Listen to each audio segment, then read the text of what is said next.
Shut up, fool!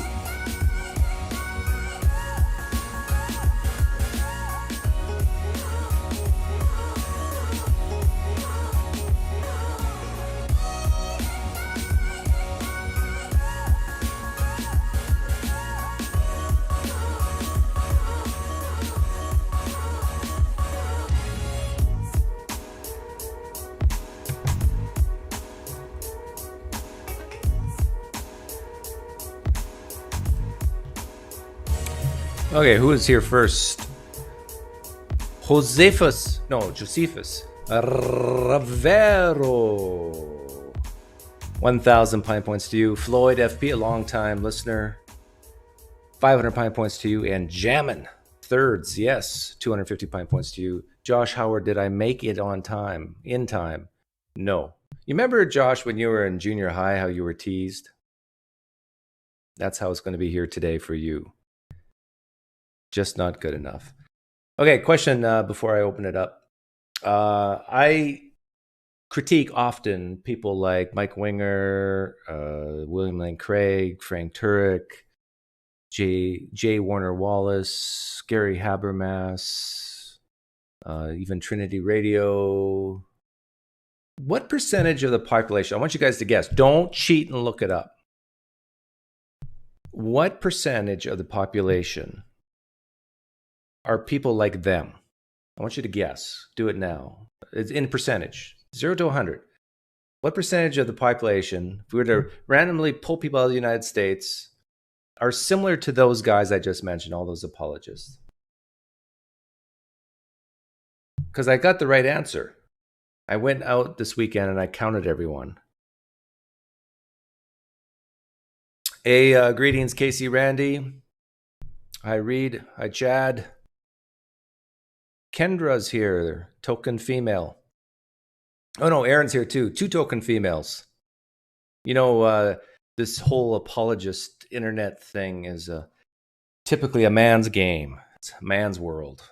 But not for Aaron and not for Rebecca. What's her name? Oh, and there's another one. At least the profile. And this other NSR. Wow, tons of females here today. What, do you blame them? Like, females love the PineCreek. Okay, here's the numbers. 25%, 3%, less than 0.1, 53. Whoa, look at the standard deviation here. 29%, 66, 46, 35, 15, 7, 62, 0.05, 20%, 1%. Yeah, Erica Lewis is a token female. Aaron, we got like 4 token females in here.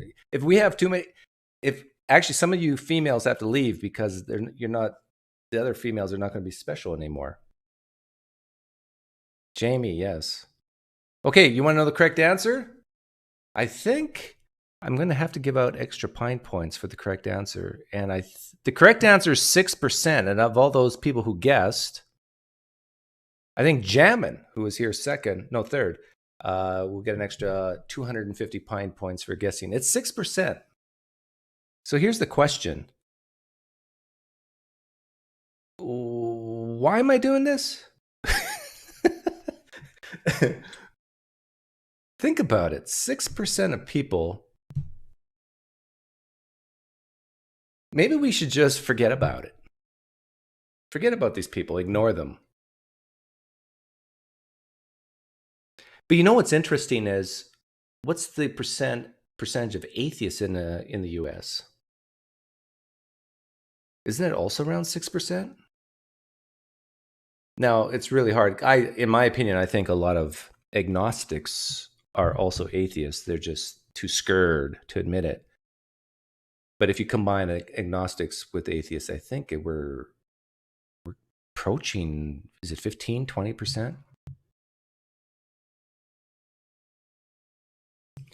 But it's the question I answer is, like sometimes when I'm in this world, because I came from that world and this world interests me because of my history and background, I sometimes forget just how low a percentage the crazies are, which is encouraging, right? Yes, I called you crazies. Just you Christian apologists, just because I called you crazy doesn't necessarily mean I don't like you. crazy people can be very likable, and they can be very dangerous too. But if you think about it, if we didn't have crazy people in the world would be a very, very boring place. If everybody was like me, it'd be very boring. Well, actually, some people think I'm crazy because I have some crazy views on things. Just because I lean right and sort of capitalistic leaning, people call me crazy. You don't care about the children. Yeah. Hey, Brenda. So yeah, the correct answer is 6%. Only 6% of the public are like Mike Winger, J.R. Warner Wallace, Frank Turek, Fred Harvey. No, Fred Harvey's not an apologist.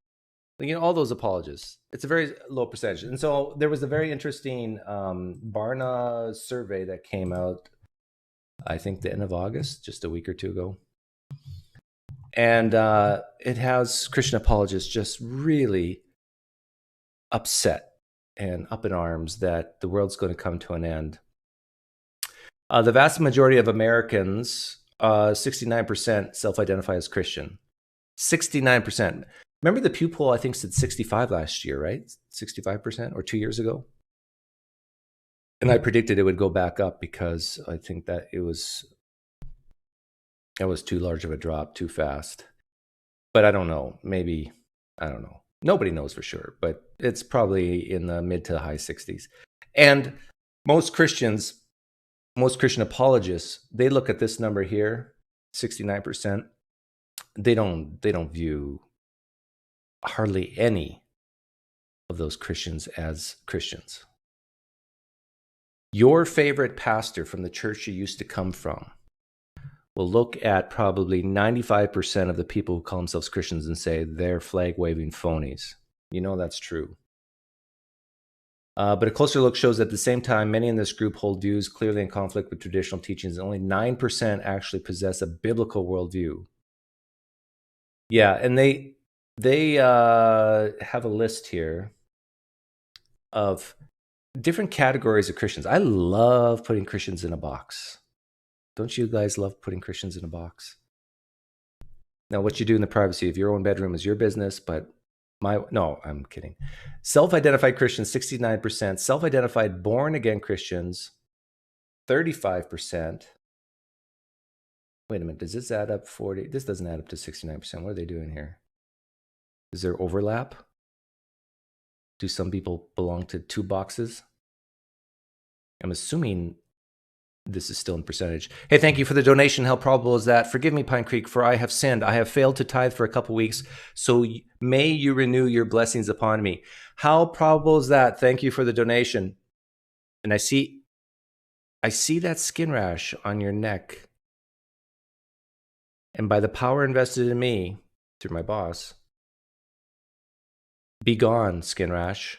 Be gone, ailments. There's someone listening right now who has a scar on their left knee.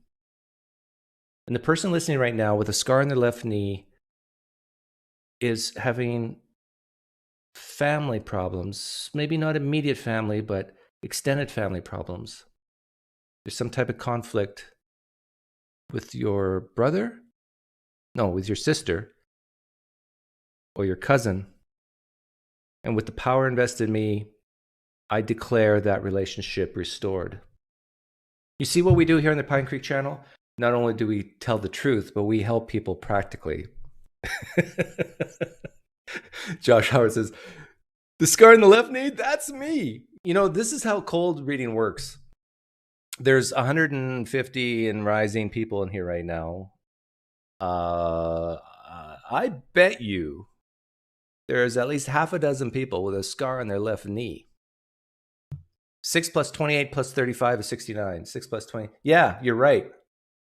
You would make a good Muslim because you see numbers and math and can relate that to religion.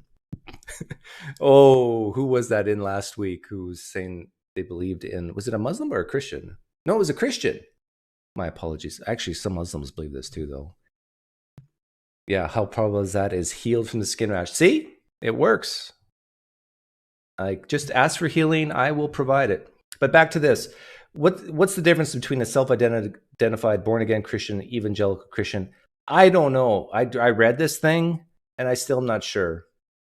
I think the born agains are a little more serious than the evangelicals. I think that's the only difference.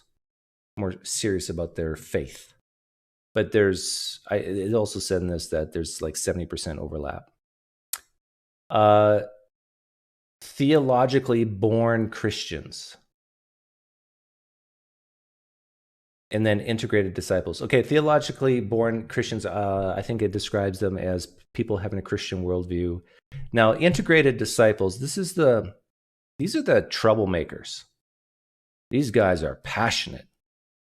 These guys are scared of hell. They believe everything the Bible says. These guys are the Kent Hovens of the world. They're the Pentecostals of the world who believe that, like I did, you can heal people when you're on stage on a Sunday morning. These are the dangerous people. They can also be a lot of fun, but they're dangerous. There's only 6%. That's where I got that number from. Only 15 million. So Braxton 100, you're listening. You're one of 15 million. You're special. Same with you, Mike Winger. You're special. You guys are serious. But this is what's freaking out a lot of people, a lot of Christians in the evangelical world, apologetic world. 79% believe that God has a reason for everything. Whoa. I mean, if 79% of Christians believe that God has a reason for everything, you are going to have a rough life, a very rough life. You know why? Because bad things are going to happen to you. You're going to say, why, God? I mean, I wouldn't give your problems to a monkey on a tree, because there's going to be a ton of problems in your life, and your problems are going to get worse because you're going to think God has something to do with it. And then you have this concept of God in your head, and it's going to conflict with reality around you. My goodness. See, atheists don't have this problem. We don't talk about, why did God do this? Why didn't he help me here? Why did he cause this problem? No. 77% say they have a unique God-given calling. Wow. This is very ironic. 77% unique. Oh my goodness. Let me tell you the truth. The truth is that 77% of you out there, and probably higher, you're not special at all. Look in the mirror, say to yourself 3 times that you're not special. You're welcome. 74% say they intentionally try to avoid sinning because they know it hurts God. My goodness. This is the self-identified Christian adults. This is dangerous if you think you can hurt God. Like if I put myself in that worldview and I'm thinking, okay, the all-powerful creator of the universe, you can hurt him? You can hurt his feelings? Is God woke? 72% claim that every moral choice either honors or dishonors God. Oh, talk about pressure. 62% agree that the universe was designed and created and is sustained by God. Okay, this is interesting, because this is 62% of the 69%, which is 7 times 6, which is 42% of all the United States. 42% of the United States. The universe was designed and created and sustained by God. Is that right? Could that be right? What movie is it when the guy goes, is she right? I would like to think she's right. It's an old movie from the late 70s, early 80s, probably 80s. With No Respect guy. Roger Dangerfield. 100 Pine Points. Everybody could think the movie I'm talking about. But this large group entertains a wide range of perspectives. Okay, 72% argue that people are basically good. See, this is a problem to people like Mike Winger. Because if you truly believe that 72% of people are basically good, then why do you need Jesus? I mean, for this life, sure, you can argue for the afterlife, but why do you need him this life? As a role model, Hey, thank you for the donation, Endo XD. I just joined, and the first thing I hear is to look in the mirror and tell myself I'm not special. Excellent. I love it. I love it when the first thing you hear when you click on is that you're not special. See? Building up your self-esteem. 71% consider feelings, experience, or the input of friends and family as their most trusted source of moral guidance. Oh, feelings, experience, friends and family. I don't know. That's dangerous. 66% say that having faith matters more than which faith you pursue. Oh, that's going to cause some apologists to throw up.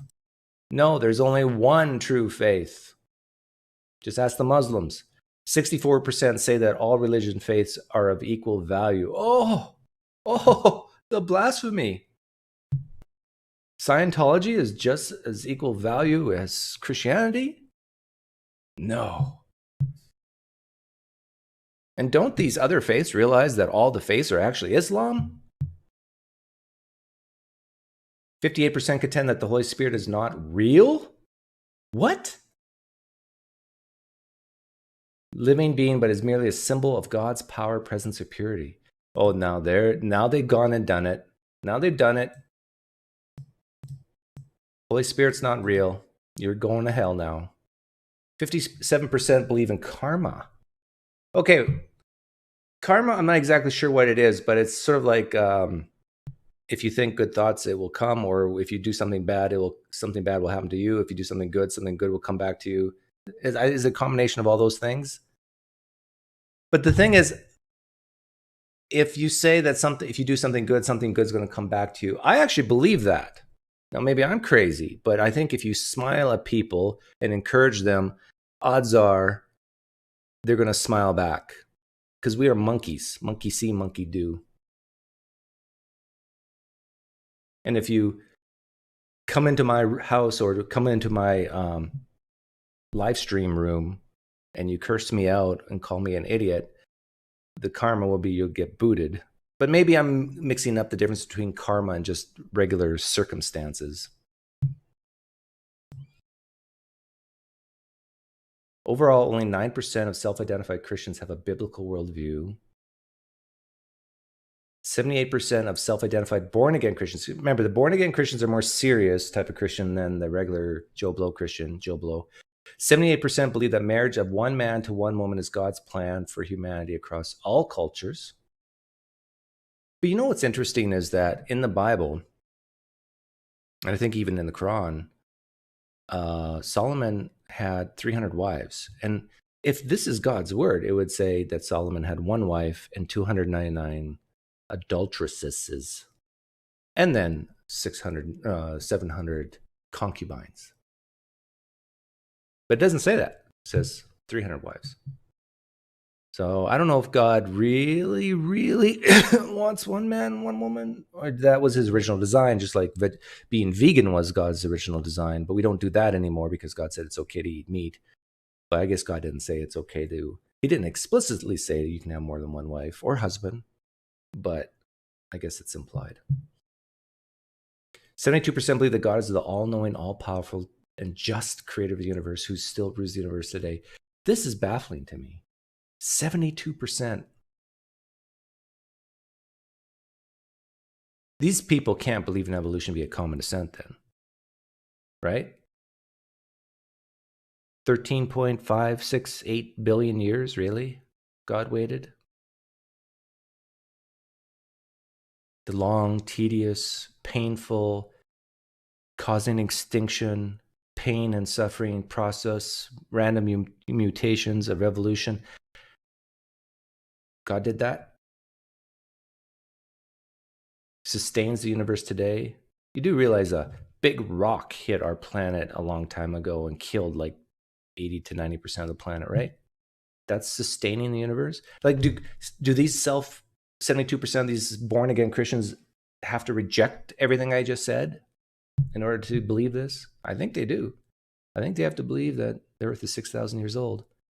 60% believe the Bible is accurate and reliable words of God. See, this surprises me. If 72 and 78% believe this stuff, why does it drop down to 60%?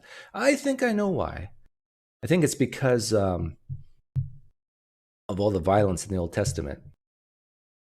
You remove the violence in the Old Testament and some of the bad stuff about hell in the New Testament, I think that number would shoot up.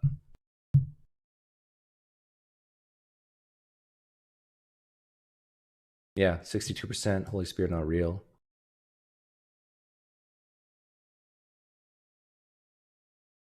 Bible is accurate, reliable word of God. 52% general Christians, 60, 58 born again, 74.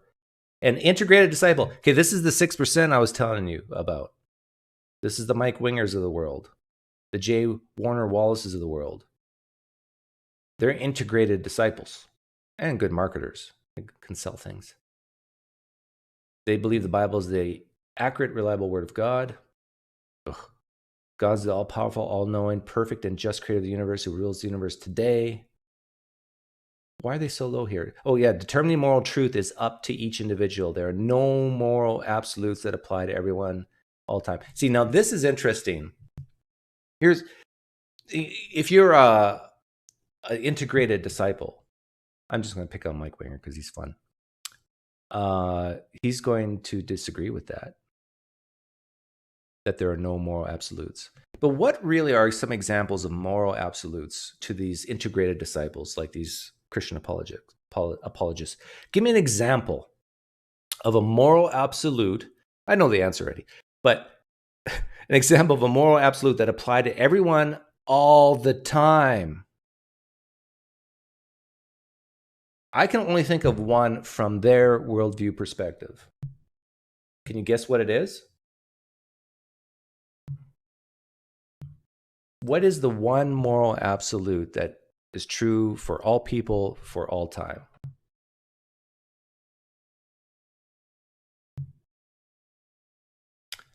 The answer is obeying God.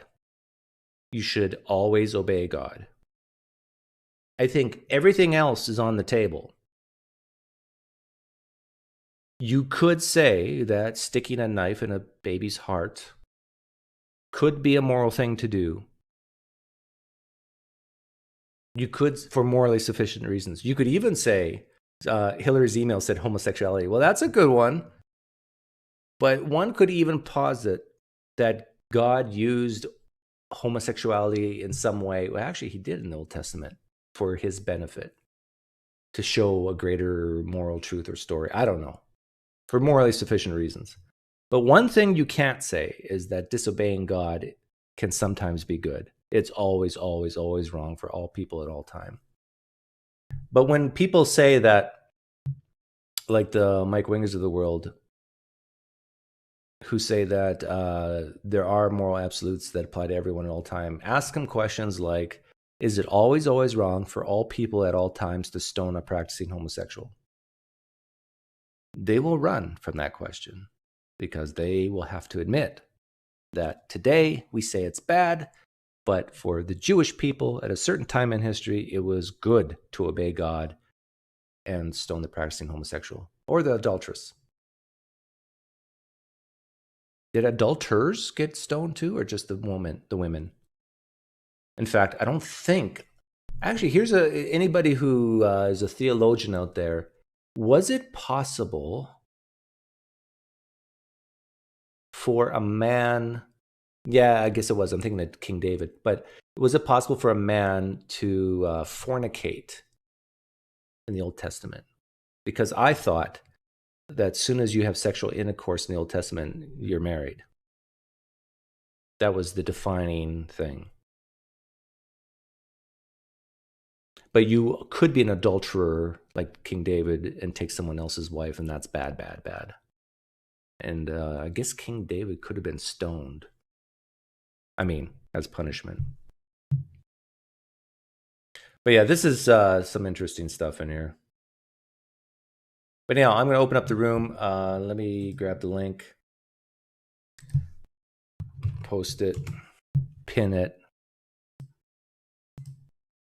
And we'll talk about anything you want. I prefer, anybody can come in, but I prefer theists. And but I warn you, if you're going to talk more than 60 seconds, the bloviation alert will go on. So have an internal clock. Don't bloviate. If you have nothing to say, then don't come in. Actually,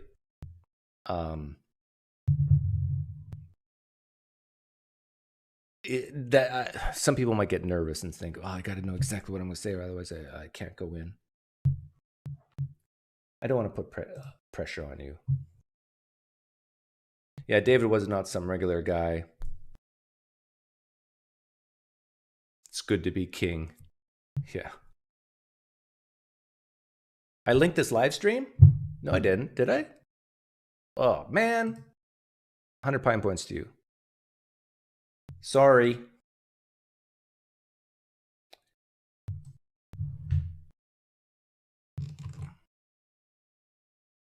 Let me try it again. This should be right. Yeah. Yeah, I got it. Wrong link. What did I link it to? This live stream?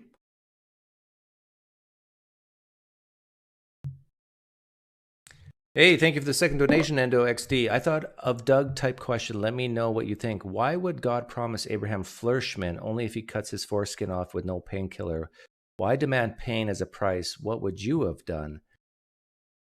Yeah, well, the God in the Old Testament is the God of sacrifice. And what bigger sacrifice can you give than cutting your part of your penis off?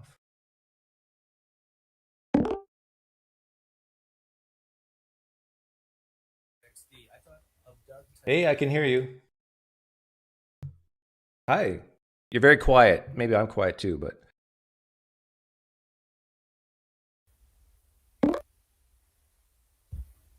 Can you hear me now? yeah, you're okay. What's up? Hey, so I'm a Muslim. Oh yeah, Muslims love me. Yeah, and actually, that's why I came in. I wanted to ask you, why are you more sympathetic to Islam than Christianity? I'm not. You're not. No. Uh, so I mean, it seems like you. I mean, I watched a few videos. Oh yeah, well, I live in the United States. I don't know where you're from, but in the United Yes. States, Muslims make up a very low percentage. Is it like 3 or 4% of the United States? Whereas Christianity, as I just read, makes up 65 to 69%. So I probably should do 65 to 70% of my videos on Christianity, maybe 5% or less on Islam. I've been giving Islam way too much attention for Hmm. what they deserve. Well, you don't think we deserve a lot of attention? No, Why? um, because I'm catering to mostly an American crowd and Canadians, I guess, because that's where I live. And in the North American continent, Islam is basically non-existent. It's as popular as Uh, Mormonism, which came out in 1800s. all right, that makes sense. But I do realize I get probably a third, no, maybe 25, 30% of my viewership from people outside the United States and Canada. Hmm. And yeah, so that's probably why I do talk about Islam. But Islam is a knockoff of Christianity and Judaism. Really? Yeah. What do you think about what Christians say that Christianity predates Judaism? Have you ever heard of that argument? Not from Christians, no. But I know where you're going with this because Muslims make the same argument for Islam, right? Oh, Right? I wasn't even thinking about that, but yeah, we do believe Yeah. that Islam, because Islam, you know what Islam means? It means submission, right? Yeah. And I mean, it means slave, really, doesn't it? Um, no, Muslims, they're called slaves, but Muslim means it comes from the verb istislam, which means to submit, and a Muslim is like it's like saying somebody's like an athlete. It's a descriptive word. It means somebody who submits. And Yeah. Can I ask you a question? yeah, Do you really believe that a guy, 1600 years ago, 1400 years ago, went into a cave, saw an angel, and got the very words of God spoken to him? Yep. Why? Um. Well, if that was all it was, then then I definitely wouldn't believe in that. But he it's what he came out of that cave with. He came out of that cave with the the Quran, So, or the starting verse of the Quran. And yeah, so what? But um, the Quran itself is I don't you know Muslims, they when they're arguing for the Quran, they say that the Quran is miraculous, yeah. and it has like numerical miracles or scientific miracles, and I used to believe in that. You You don't know, anymore? no, I don't. I used to.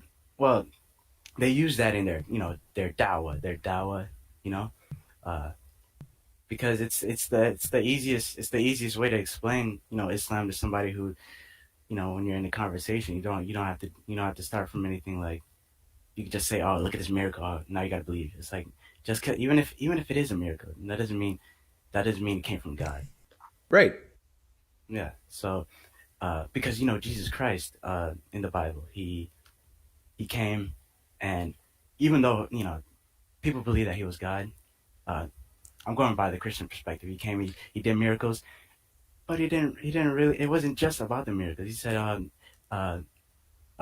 a sinful, adulterous generation wants a sign, but they will only get the sign of Jonah. Uh, Did you so it was be? about. I'm just curious. Did you become a Muslim because Christianity is clearly No, I false? was never Muslim. I was never a Christian. Okay. Yeah. Um, but if I told you that a relative of mine from way back went in a cave and saw an angel and got the very words of God and made a book out of it with 50 of his friends because my relative was illiterate, Mm, you wouldn't for one second think this is from a God, would you? of course not. And what if I told you that my ancestor was known in his business dealings as a very honest guy? Would you believe it then? Of course not. Of course not. Why does that mean? Is just because he's honest? Why does that mean it's from God? Exactly. All right. So why Uh, do you believe the Quran is the word of God? well, first, I believe the Quran is the word of God because I believe in God. So in Aristotle's posterior analytics, the first sentence is Okay, all no, I knowledge. don't need to hear that. That's fine. Okay, go on. Ah, okay, sorry.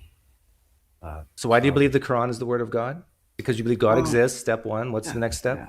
The next step is that if God exists, and if he is uh, the most, if he's merciful, because uh, uh, mercy is it's all it's everybody gets mercy in this world, and if the Well, Quran is from Allah, I no, mean, if I'm asking you why you believe the Quran is from Allah. I believe it's from Allah because it's it has. I'd have to You talk don't know about why you believe certain it, do you? verses. No, it's because the Quran in general. I do, of course but I'd have, because if I go off and on a tangent, you're gonna just stop me.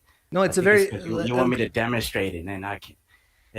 It's like asking me to demonstrate why good is good and why bad is bad. You can't. It's what it is. I have to go through like the premise. I have to go through certain premises, and it might take a well, for you know example, uh, like if you were to ask me, why do I believe something? Like, why do I believe that if I hold this pen and let it go, it will go down towards the ground?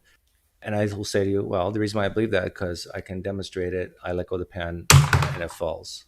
mm, Why do you believe the Quran is the word of a God? because in the Quran Allah says that if this wasn't from God, you'd find many contradictions therein. And in the Quran, Allah says, Okay, so uh, there's one reason you gave me. You said because it's internally consistent, not contradictory, right?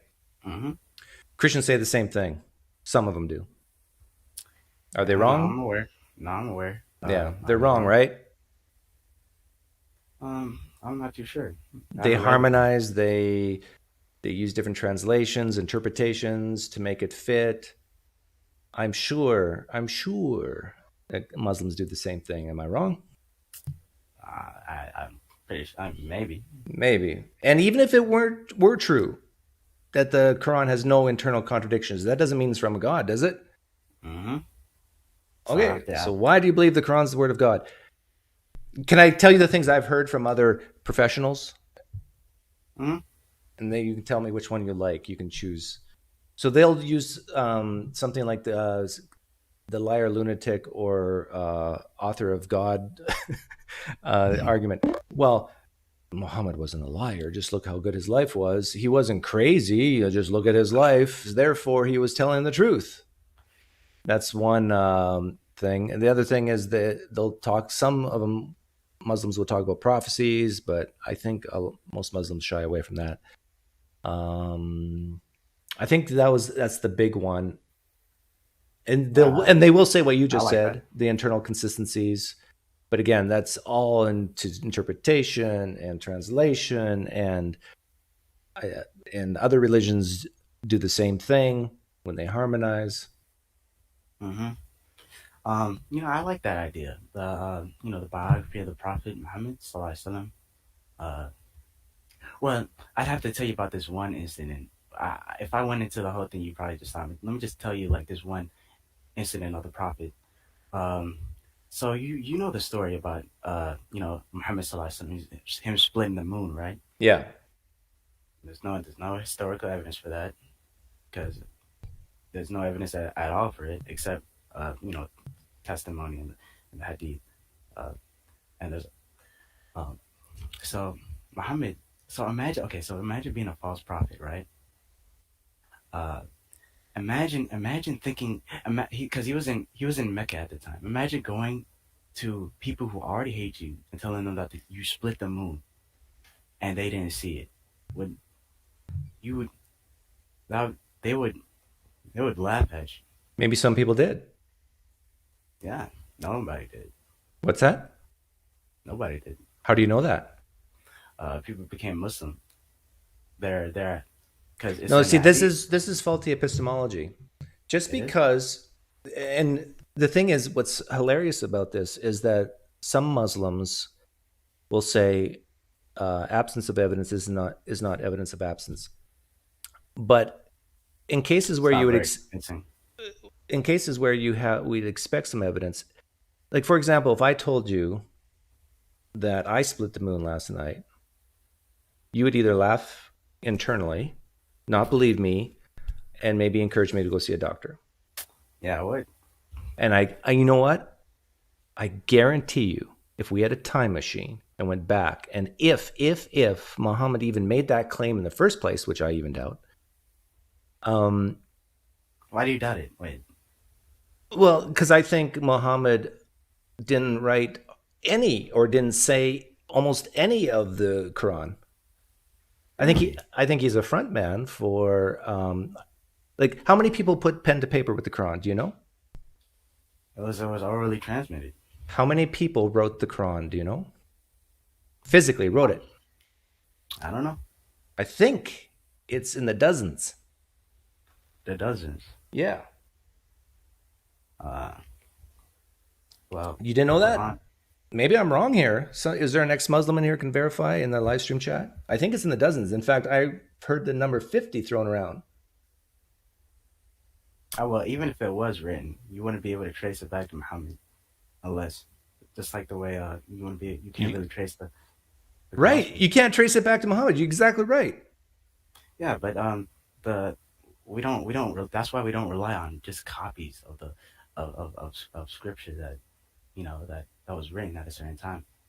We have because Orientalists have praised our Hadith scientists for. May I ask how old you are? How many years have you been a Muslim? I'm 20. I've been a Muslim for. I wasn't really serious until high school. Even then, I wasn't serious. I wasn't What's your serious first until, name? Aden. What? Aden. It's Aiden. Somali for it's Aden. Somali for Adam. Yep. Aden. Yeah. In America, you'd say Aiden, but Aden. Yeah. I hate that. Aden. Yeah, you're young, and my guess is you have a very exciting time in the next 5 years. You're either going to Really? become a very committed, even more committed Muslim, or Hopefully. you're gonna let it all go? I hope not. I hope not. Why not? What's so bad about leaving Islam? Oh, it's the Just truth. Imagine leaving the truth. I mean, okay. this What is world. no? That's a good answer. I like that answer. But what is so bad about leaving this specific truth? Well, Islam it's provided me and I'm not saying this is why it's true, but it provided me now because religion is all about having it's all about answers, and this religion is the best answer for me. It's the answer. It's how it's how I wouldn't really be able to you know have If I guaranteed you, no, I can't guarantee it. But if I told you there's a high probability that your life could get better if you left Islam, would you do it? If that were if my true, life. if that were true, that your life would get better, because let's say you adopted a new worldview that gave you answers to life's questions and helped you practically on a day level. If that were true, and I'm not saying it is, would you leave Islam? Hmm? If my life would get better, why is my life getting better? Proof that Islam's, or I Well, no, mean, you gave me this as a reason why it's bad to leave the truth of Islam because it has the yeah, answers, right? Allah says in the Quran, like if you whoever forgets So the if I Lord, it's presented you a worldview that has even bigger, better answers than Islam, and I know every Muslim say that's impossible, but if that were true, would you leave Islam? well, if the truth, because it was, if it went in line, if it went in line with wisdom and justice, yeah, Okay. that's why I can't listen. So how many other religions have you investigated that might, or even worldviews like naturalism, have you investigated where you could say, oh, maybe this provides better answers? Well, I've read, um, I mean, just because I read doesn't mean I know, but uh, I read, I read the Gospels. Gospel of Matthew was very powerful to me, but and Why is I've read, that? Well, I'm curious why. well, because in the ending when uh like Jesus, I knew he was coming back right at the end, right? But when Jesus came, when he came out when he came out and he revealed himself to the gospel to his disciples, he said, "Go out into the world, baptize everybody in the Father, Wait Son, a and minute. Do Holy you believe Spirit." that's true? No, Okay. So you're enjoying it as a story, a fictional yeah, story. yeah, Okay. I like the narrative. I mean, I can see why. He used. I can see why. Well, but what you asked me if I investigated other worldviews, and I can't say that I did it like very extensively, but I have. I like hearing other people's ideas on Okay. life because Give me an example of how Islam helps you practically, practically, like it gives you answers to life practically. um, it allows me to because Islam, it covers every aspect of your life. It covers how you do. You might think Right. I'm that's asking for a totalitarian. specific. Oh, it's for a specific one. Yeah. Um, well, prayer is very it keeps me grounded. When I'm praying, I feel because the life is for me it's very hectic. And when I could just There's people of a get whole on bunch of that different prayer mat. religions of the world who'd pray, and it gives Yeah, them but comfort. And you asked for me yeah, practically. yeah, yeah. I'm just letting you know that there's people who do the same thing you do, and they get comfort out of that as well, I'm and, sure they have. and get answers, and they think they get answers. So I guess you could leave Islam and join a different team, and still have the same thing. I don't think it's something about Islam. It's about the idea, the that there's one God, right? And it's like he's overlooking everything that you do. Because we have an idea where if you stand in prayer, Could a there be lot one God and Islam earnestly, false? there, there could be no God in Islam. There could be three gods in Islam. No, no. But could there be one Creator God, and this God look at the Quran and say, "That's not my work. That's not my stuff. The Quran has nothing to do with me." Could that be true? Possibly. I No, it appreciate your is. answer. I've asked that question to many Muslims, and I've had many answers that say no, categorically no. That's also a good answer. I like your answer better because I think you value truth more than those other flag waving phony Muslims because you're open to the idea that you might be wrong. Those other guys aren't. Well, I'm not. I don't know everything, but Yeah. See? Yeah. But when you make a statement, not you personally, but when a Muslim makes a statement that they can't be wrong, that there cannot be one creator God and Islam false, they are claiming knowledge. They're pretending to know things they don't know. And you're not pretending. So I I mean, appreciate that about you. it's a hypothetical. It's very general. If you ask me, could Islam be false, and and Muhammad not a prophet, I'd have to say no uh, because Islam is true. It's like saying could two plus two be two? You could demonstrate you could demonstrate that in a way, but you know what I mean. Islam What would it take for you to be convinced that Islam's false? What would you have to learn, see, hear? well, I mean, I've already seen so much. It have to be something that would prove Islam false based on Islam itself, like something in this, like something in. Like I an mean, internal critique? yeah, I don't know, because religion is all about answers, right? If everybody's gonna have an answer to something, everybody's gonna have an answer for everybody's gonna have an apology if there's a problem in their religion. Uh, but Islam, I don't. I Like given all the different religions of the world and everybody, not everybody, but let's say Christianity is a very exclusive religion. If Christianity is true, Islam is false. But it doesn't go the other way around. I understand that. But hmm, do you need proof that Islam is false, or can you just doubt it enough to say, I'm out? hmm, I've gotten close. You've gotten close to what? Well, I mean, everybody doubts. Even the companions doubted Islam. They're the best. Uh, but yeah, I mean, definitely. Any way I could doubt Islam, I What could did you be out. doubt before? Uh, it was something in specific. It had to do with the Trinity. The Trinity, in a way, made me kind of doubt Islam. Yeah, but I got out of that hole because it's a long story. I had to read. Oh, I had you to. were thinking that the Trinity was true Uh, yeah, for a because time? it's yeah for a certain because I read something uh, made me Oh, panic in a way. You know how it is. Maybe you don't. but is there I'm not anything in Islam that you doubt, that you say, I really struggle to think that this is real and true? absolutely not. If there's something in the Quran and the Sunnah that's authentic, or in the Sunnah that's authentic, like in Bukhari, then yeah, I believe it. No, I don't do like taqlid, blind following. I try to learn about Is it the. reasonable to say that some things in the Quran are true and some things are false that report to be true? Of course not.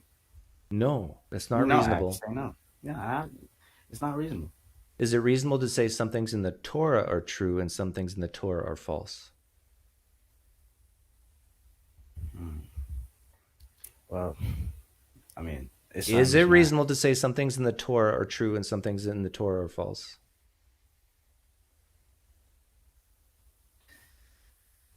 I'm not sure. I haven't read the Torah. The Old Testament. That's what I mean by Torah, the first 5 books of the Bible. Isn't it reasonable to say that some things are right and some things are wrong? Yeah, Isn't that reasonable? yeah, Is it reasonable to say that some things in the Gospels are right and some things are wrong? yeah, Isn't it reasonable to say that some things in the Hindu Vedas are right and some things wrong? yeah. Isn't it reasonable to say some things in the Quran are right and some things wrong? Nope. You know what's I interesting? have to say no. You know it's interesting. If I would ask this question to some Christians and do the exact same thing, they would say, "Yeah, that's reasonable. Yeah, that's reasonable to say some things are wrong. Yeah, that's reasonable." But when it comes to their book, nope, it's perfect. Yeah, yeah. I get what you mean. Like you need to look at other people and see yourself in them. See why they act the way they act and believe what they believe, and ask yourself, am I doing something similar for similar reasons? And if you can very quickly answer like you did, that some things in the Old Testament could be true and some things false, and you can't very quickly do that with the Quran, that tells me that you have a bias for the Quran, which is that's not. which is understand. No, that's very understandable. I That's not. don't blame you for that.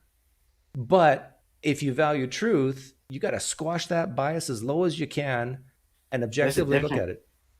There's a difference between having doubt and doubting something and having certainty. Are you certain? You cannot be certain about doubt.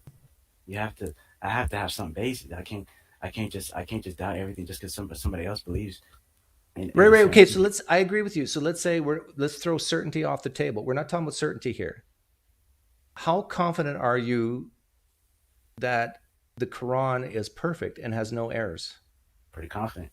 Like you can't. If you say 100, that to me means certainty. So where are you at? 99, 98, 90, 85? At the moment, 100. But Oh, so you are certain. No, I'm certain Islam is true. Okay, now let's say we have a Christian who is certain that Christianity is true and the New Testament reflects God's will and God's nature, and that Jesus Christ is God in flesh, which is the worst sin according to Islam and according to even Judaism. It's idolatry, right? Complete idolatry. Okay, so I'm talking to a Christian, and they tell me that they're 100% convinced, they're certain that their beliefs about Jesus as God is true. Now, here's my question for you. Do you think that person values truth, that Christian?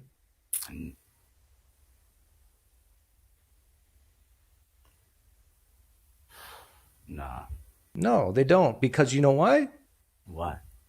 They're not open to the idea that they might be wrong. You agreed? Like if you value truth, you would at least entertain the idea that you could be wrong about it. Yeah, go ahead. I see what you're saying, but you're using very very general language to. I'm a simple guy raised on a farm. It's to hide the fact that we have there are many particulars that are in play here. Why do they believe in Jesus Christ? Why do we believe in the Quran? And I guess it's no, okay, I understand, but let's stay focused here. I asked you a question about how confident you are that the Quran is the word of Allah. You said 100%, which is, I told you that 100% means certain. You said, okay, 100% certain. And then I asked you about the Christian who would give the same answer. And then I asked you, do you think this Christian values truth, that they say they're 100% certain that Jesus Christ is God? And you said no, because they're not open to the idea that they could be wrong. And how are they going to find the truth of Islam if they're not even open to the idea that they could be wrong? And all I'm asking you to do, Aden, is... Aden, yes. Not Aiden. You don't like Aiden. It's Aden, right? No, I don't.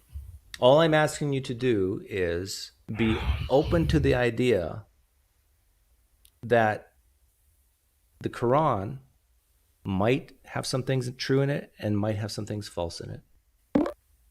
I think that's very reasonable. Why do you think that? Because I think the evidence shows that people are not perfect. Oh, well, And more importantly, you said you were 100%, right? Yeah, 100%. Be open to the idea that maybe you should be at 99. Just 99. give yourself a little wiggle room just in case you're wrong. Right? Isn't that fair? Like, I'm pretty convinced that Islam is false. Wouldn't you want me to say, I'll give myself a little wiggle room to be open to Islam? Wouldn't you want me to say that? I think you already operate in that type of way based on, your how you deal with the arguments. You seem very objective. Yeah, so you're saying I am open to it, right? I feel like you're open to everything. Okay. Now, I think Islam is false, but I could be wrong. There's markers that would change my mind. But I'm just asking you to not be hypocritical and do the same thing. Oh, so I'm a hypocrite. Uh, No, I said don't be hypocritical and be open to the idea that Islam might be false, even if it's just like a 1% chance. Is that fair or no? well, I mean, you could say that, because are you saying that you cannot prove to me that Islam is wrong? I have to doubt it first, so that you can prove it. So then you can prove it to me. I don't think I can prove or disprove anything to you in regards to Islam. I think you are the one who Mm, has to, if you change your mind on something, you're going to be the one doing the changing, right? mm. And I just encourage you to have markers in your life that would change your mind and say, okay, if I learn this about Islam, I'm out. Or if I hear this, see this, I'm out. Or come from the perspective that I don't need proof that Islam is false. I just need to doubt that it's true to begin with. Just like you and I doubt that my ancestor heard from God in a cave a long time ago. In the same way, doubt that Muhammad did. He could have been a nice, honest guy in his dealings and maybe just had an epileptic seizure one day in his life. But he had contacts, he had influence, and so a group of people surrounded him and used the Old Testament and New Testament and made it better in their opinion, and wrote something that we today call the Quran, that was compiled like up to decades or a century later, and then they just put in the book that, oh, God told us all this stuff. Like that's a very reasonable explanation for the whole Quran, summarized in No. 30 seconds. But I got to go. All right. Good luck to you. Yeah. Be open to Islam being false, just like you would want a Christian to think Christianity is false. Well, it depends on the evidence. Depends on It's not on the general idea. I still think that you're using very general idea, very general language to sort of, even though that Yeah, there I understand that, but so many times theists get bogged down in the minutia and can't see the forest for the trees. It's you it. might you These might are very simple things to consider. The possibility that you're wrong, maybe lower your confidence on things that are very hard to know with certainty, like what happened 1600 years ago, and some major claims like the moon splitting, things like this. Lower your confidence on things like that because we don't know. We just don't. And just because a book says so, just because a book says, oh, this is the words of God, doesn't make it so. that's true. Yeah. Anyhow, I know you agree with that with Christianity for sure, but anyhow, take care. All the best to you. In 5 years, I predict you'll either have your own YouTube channel and you'll be an apologist for Islam, Nah, or I hope so. you'll be out. Hopefully not. See you. See ya. Take care. Yeah.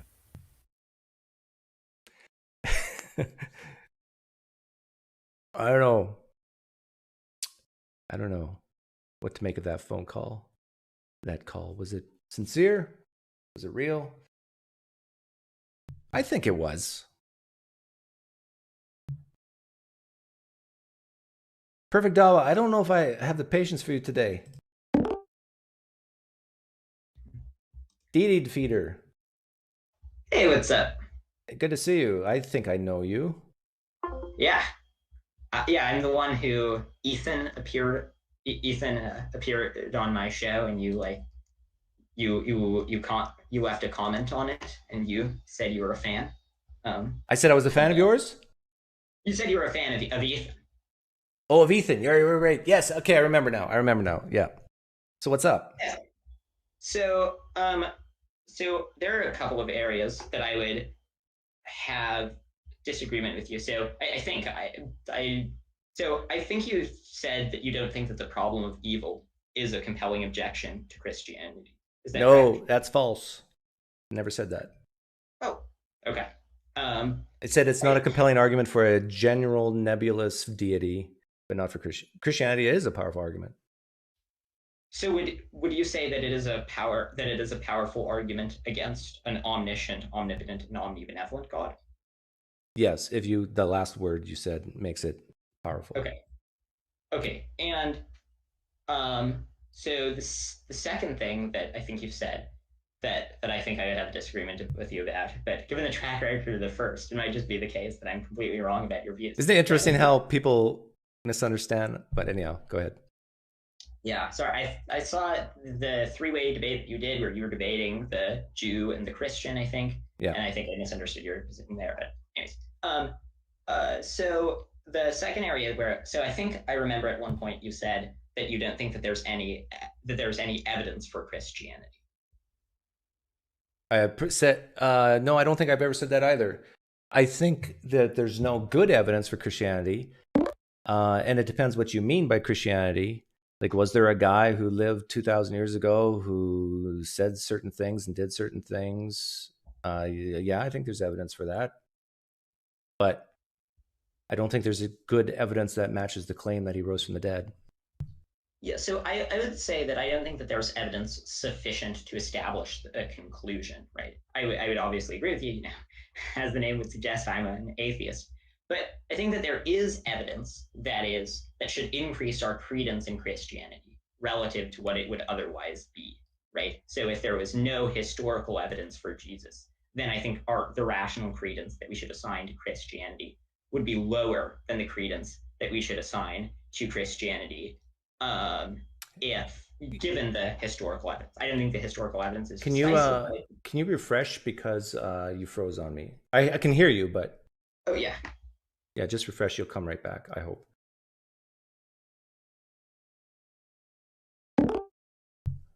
There you go. Hey, yeah. So I think that there's no evidence that I think is decisive, that I think is sufficient to prove the claim, given that I think that we have. Do you feel sorry for Christians? Do I what? Feel sorry for Christians? Not really. I mean, I feel sorry for some Christians. I don't feel like if a Christian gets value from their religion, I don't.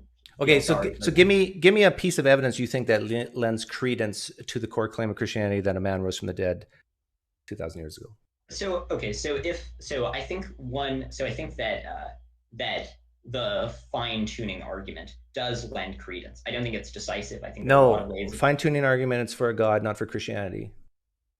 Okay, so you're asking for Christianity. Okay, so I think that the multiple gospel accounts that say that where multiple people wrote that Jesus rose from the dead. Okay, good. So do you honestly believe that increases the credence that Christianity is true? Yes, I think if you do. Suppose that we had two states of the world. State of the world one, where that evidence. No, hang on. I know you like philosophy because you're using philosophical jargon, but if I were to tell you that my ancestor literally flew, I'm not joking, he flew across the Grand Canyon unaided because I have 4 diaries that talk about witnesses who saw him do it. You're telling me that raises the credence that my ancestor actually flew? Well, yes. So really? Let's clarify what I mean by raising the credence. So suppose we have two states of the world. In state of the world one, we have nobody claimed that your ancestor flew across the Grand Canyon. Then the odds that I would assign to that would be very, very low. If we had four diaries that all attested to that, I would say that it was more likely than if nobody attested to that. I would still say that it was incredibly unlikely, just slightly more likely. Okay, so what we're talking about here is weighing a feather on top of an elephant and saying, "Oh, it made a smidgen of difference," but not in practically, really not. It's not going to change anybody's mind.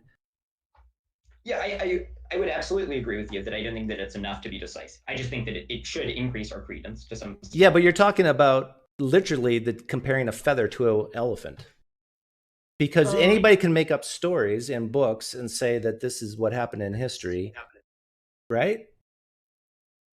I mean, yeah, but I think that the evidence would be perhaps a little bit stronger than the analogy of a feather versus an elephant. But I agree that it's nowhere near decisive. Okay, so anyhow, what was the next point you wanted to make, or was that it? The last point I would like to make is, what's your position on objective morality?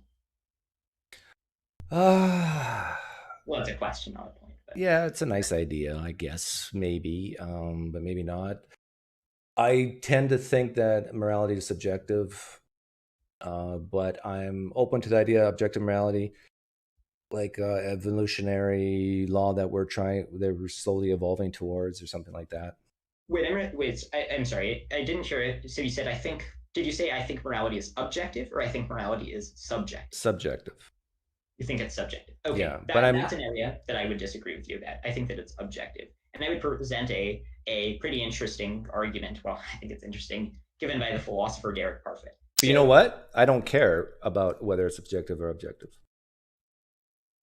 Well, unless you can tell me how you know objectively what's right and wrong. So in every given situation. Yeah, well, so I think that so I'm a utilitarian, right? I think that we should maximize well-being. And yeah, me too. Yeah, so I think that does entail certain things, that what's right and wrong in all situations. Now, there's many cases in which we don't know the facts on the ground, so we just don't have enough information to know what would maximize well-being. Right. But the thing that would maximize well-being is the thing that we ought to do. But so would you like to hear the argument for objective morality? No. Oh, okay. I would not. But I most of the stuff you just said, I agree with you. But the key factor there is net well-being. Sometimes, like I think Sam Harris uses the example of throwing acid on someone's face. We know scientifically, factually, that sulfuric acid, hydrochloric acid degrades human flesh, which causes pain and non-well-being. So therefore, it's objectively true that we should not throw battery acid on people's faces. However, what if you put a moral dilemma in there where by throwing battery acid on someone's face, you save the whole entire planet and make their well-being better? Now, so it becomes useless at this point, and it's really very akin to people using a deity to justify objective morality, because they say, well, you don't know the mind of God. He sees the future. He knows that by killing the Canaanites, it will lead to better well-being in the future for his people. Right. So in the case that you stipulated, where it would save the world to throw battery acid in someone's face, given that would save the world, the amount of well-being generated by that would be greater than the amount of suffering caused. And so I think in that case you should do it. But I mean, there are obviously going to be edge cases where we don't know exactly, and then we have to operate on the basis of the best information that we have available, and it's not going to be perfect in the vast majority of real world. This is precisely why I think this conversation is irrelevant. Well, because whether you believe in objective morality or subjective morality, you and I are still going to sit down and look at each individual case in order to look at all the data and information to make a moral judgment. Yes? Yes. So whether we call it objective or subjective, who cares? Well, I think that there is a major importance to figuring out whether it's objective or subjective. What? Because what's the importance? So if it is objective, then we can tell other people what to do? Well, no. So if it is objective, then it is very important that we make sure that we're not just doing the thing that we think is right, but we're doing the thing that is actually right, because there is some fact of the matter about what is right, and the arguments that are going to be able to be levied for a moral theory like utilitarianism. Will you ever know what's actually right? So it would depend on what you mean by that question. If you mean, will we ever know with certainty? Probably not. Right. Will we ever know based on our best evidence? I think we will, and I think we do on the basis of our best evidence. I think that we have reason to conclude that utilitarianism is more. Yeah. Until humans become omniscient, I think we're just going to have to look at each case and look at the data, look at the information, and make our best judgments. And so, to be honest, this conversation bores me. I don't think it's that important. Well, but I think that you would want to say that even if when Christian fundamentalists oppress women or gay people, that they're doing something that's actually wrong, even if they think that it is morally okay. Okay.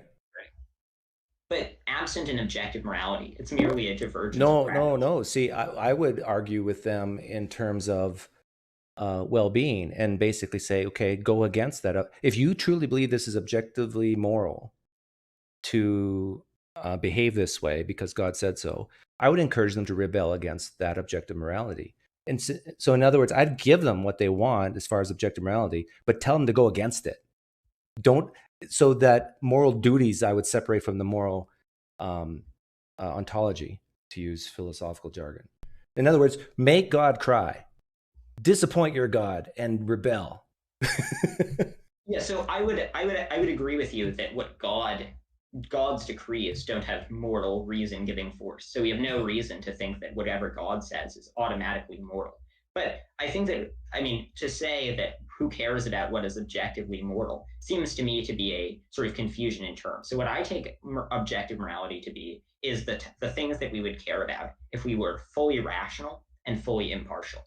And so if the fact, like if we hold certain moral beliefs, but that's as a result of either irrationality or partiality, where we're giving disproportionate weight to people on the basis of morally irrelevant characteristics, then I think that that's something that's very important and that should be rooted out, because we're doing something that's actually wrong. And that if we were more impartial and more rational, we would come to different conclusions. Unless you know all the evidence and all the data, can see the future, you will not know if what you did is actually wrong.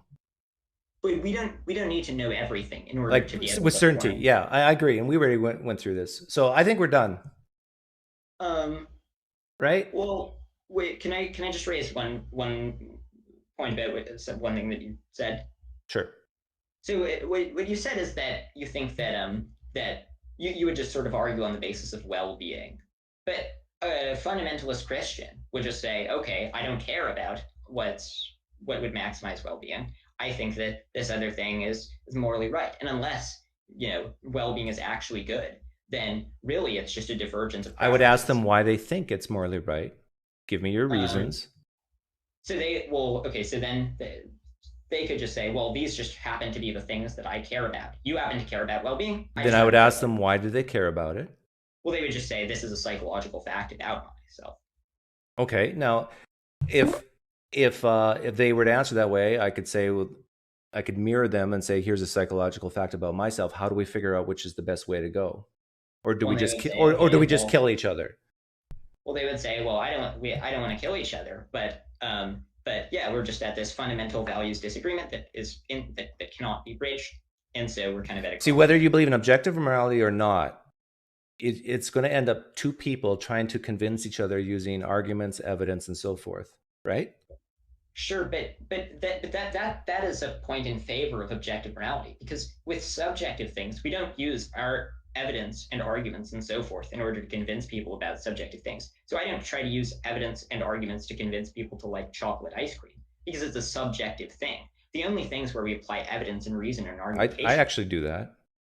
You try to use evidence to convince people that chocolate ice cream is tasty? Yeah, like me and my daughter, we argue all the time about movies, which is very subjective, and we give our cases why one ought to like it versus why one should detest it. And we have great fun. But anyhow, I'll let you go. Great. Yeah, thanks for having me. How many philosophy credits do you have? How many philosophy credits? Yeah, in undergraduate school. Oh, I'm still in high school. Oh, you're still in high school? Yeah, I am taking Phil for the first time this year, but I've just studied Phil on the side. Oh, okay. Well, here's some advice. If you want to make money, don't go in philosophy. If you want to be poor... Yeah. Keep doing this. Take care. Hey, take care. Who do we got here? Oh, that's me. Wellington. I know Wellington. This is the Calvinist.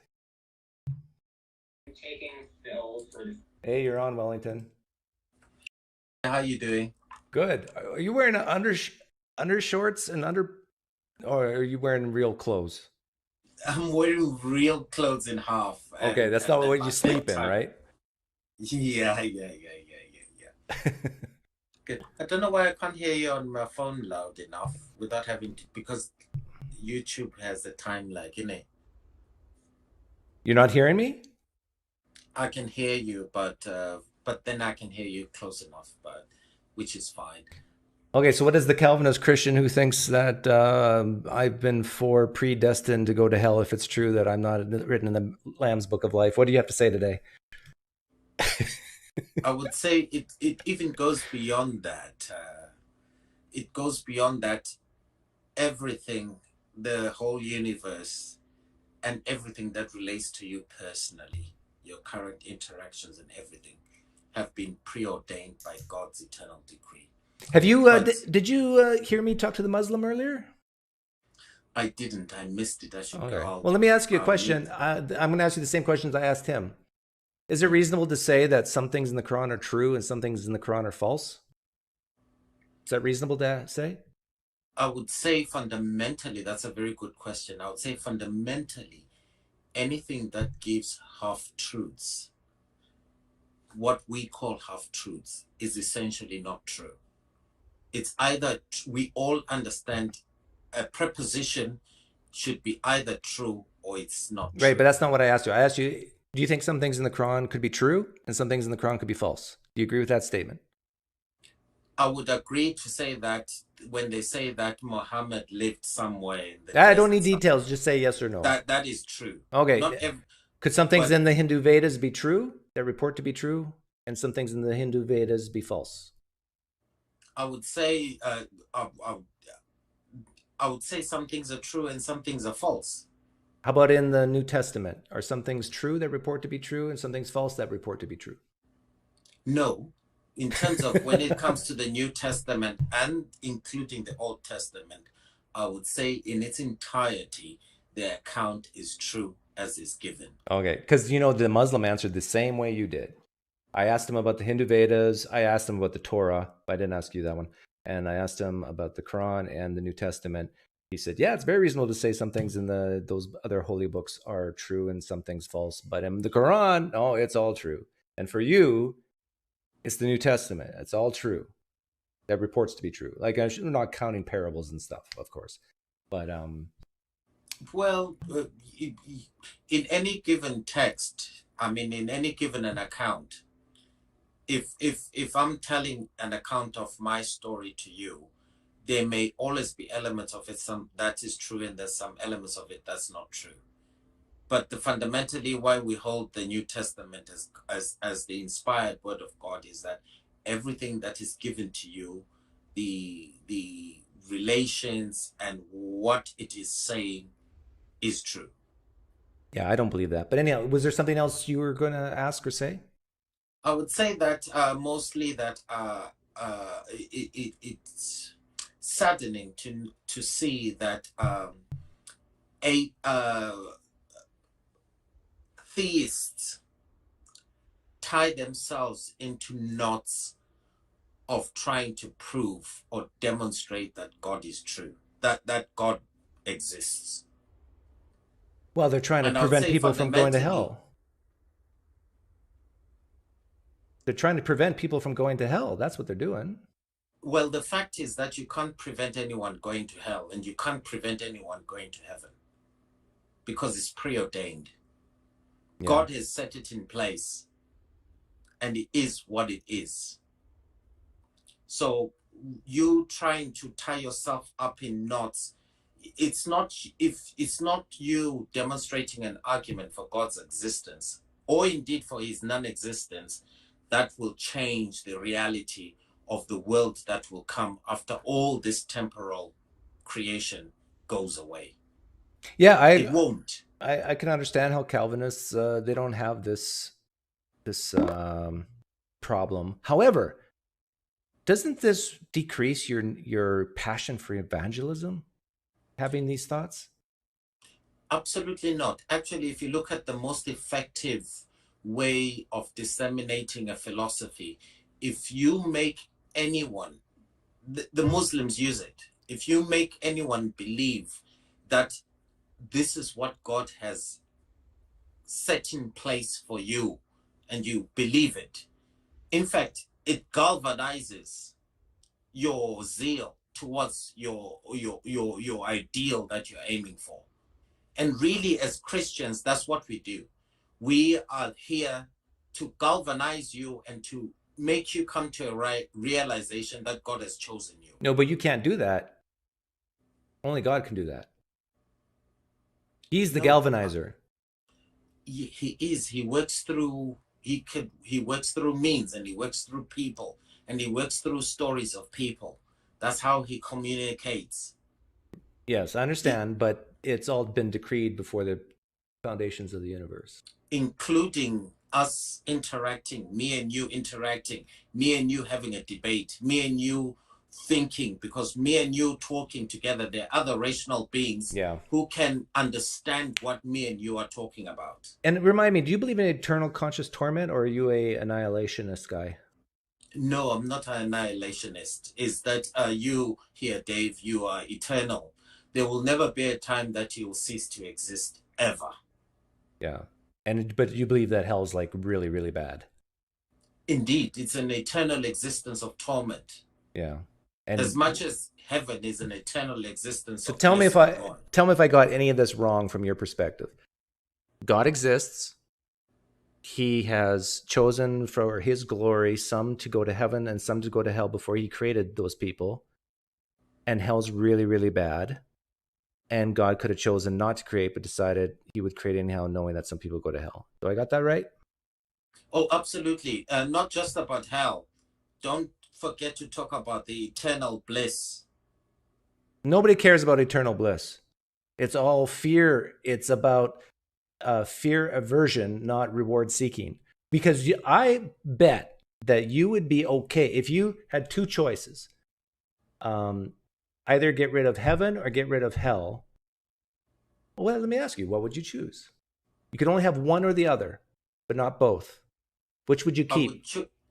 I would gladly choose to get rid of hell. Right. So because hell is the one that's scary, it's painful. Although the scriptures are very categorical, they don't ask you to make a choice of either. Nobody goes to heaven because they fear going to hell. Well, yeah, I understand. From your perspective, it's God who puts people there. Hell, your fear of facing judgment for what you have done does not set you free from the justice demands for whatever it is that you do. Right. Only God does that. Yeah. Actually, what I would say is, if you look at justice and what you deserve, the conclusion that we try to bring to you is that the conclusion is your realization that you ought to face eternal damnation. That's the issue that is at hand. Is that if you look at yourself, Dave, as best as you are and the best works that you've done, they account nothing to let you go off free in terms of justice. You've called me Dave twice now, but the name's Doug. But I forgive you. Oh, sorry, Doug. That's all right. That's right. Here's how you remember it. It's the past tense of dig. I dig today. I dug yesterday. But I do apologize for that. And the thing is, Dave, is that no matter how long no matter how long you live an extra day, there's no extra day of what you have done that gives you justification for you to walk away from. Can I do a category error for you? Pardon? Can I do a category error for you? You may. Okay, so I have two kids. Let's say before both of them were born, I just decreed myself that my oldest child will be put in a dungeon and will be subject to pain and torture for their whole life, and the other child will be subject to opportunity, freedom, anything I could give them, education, basically to have a high probability of well-being and happiness, joy, contentment, all that stuff. Before they're born, I decide this. And I go through with it for my own personal glory. What would you think of me?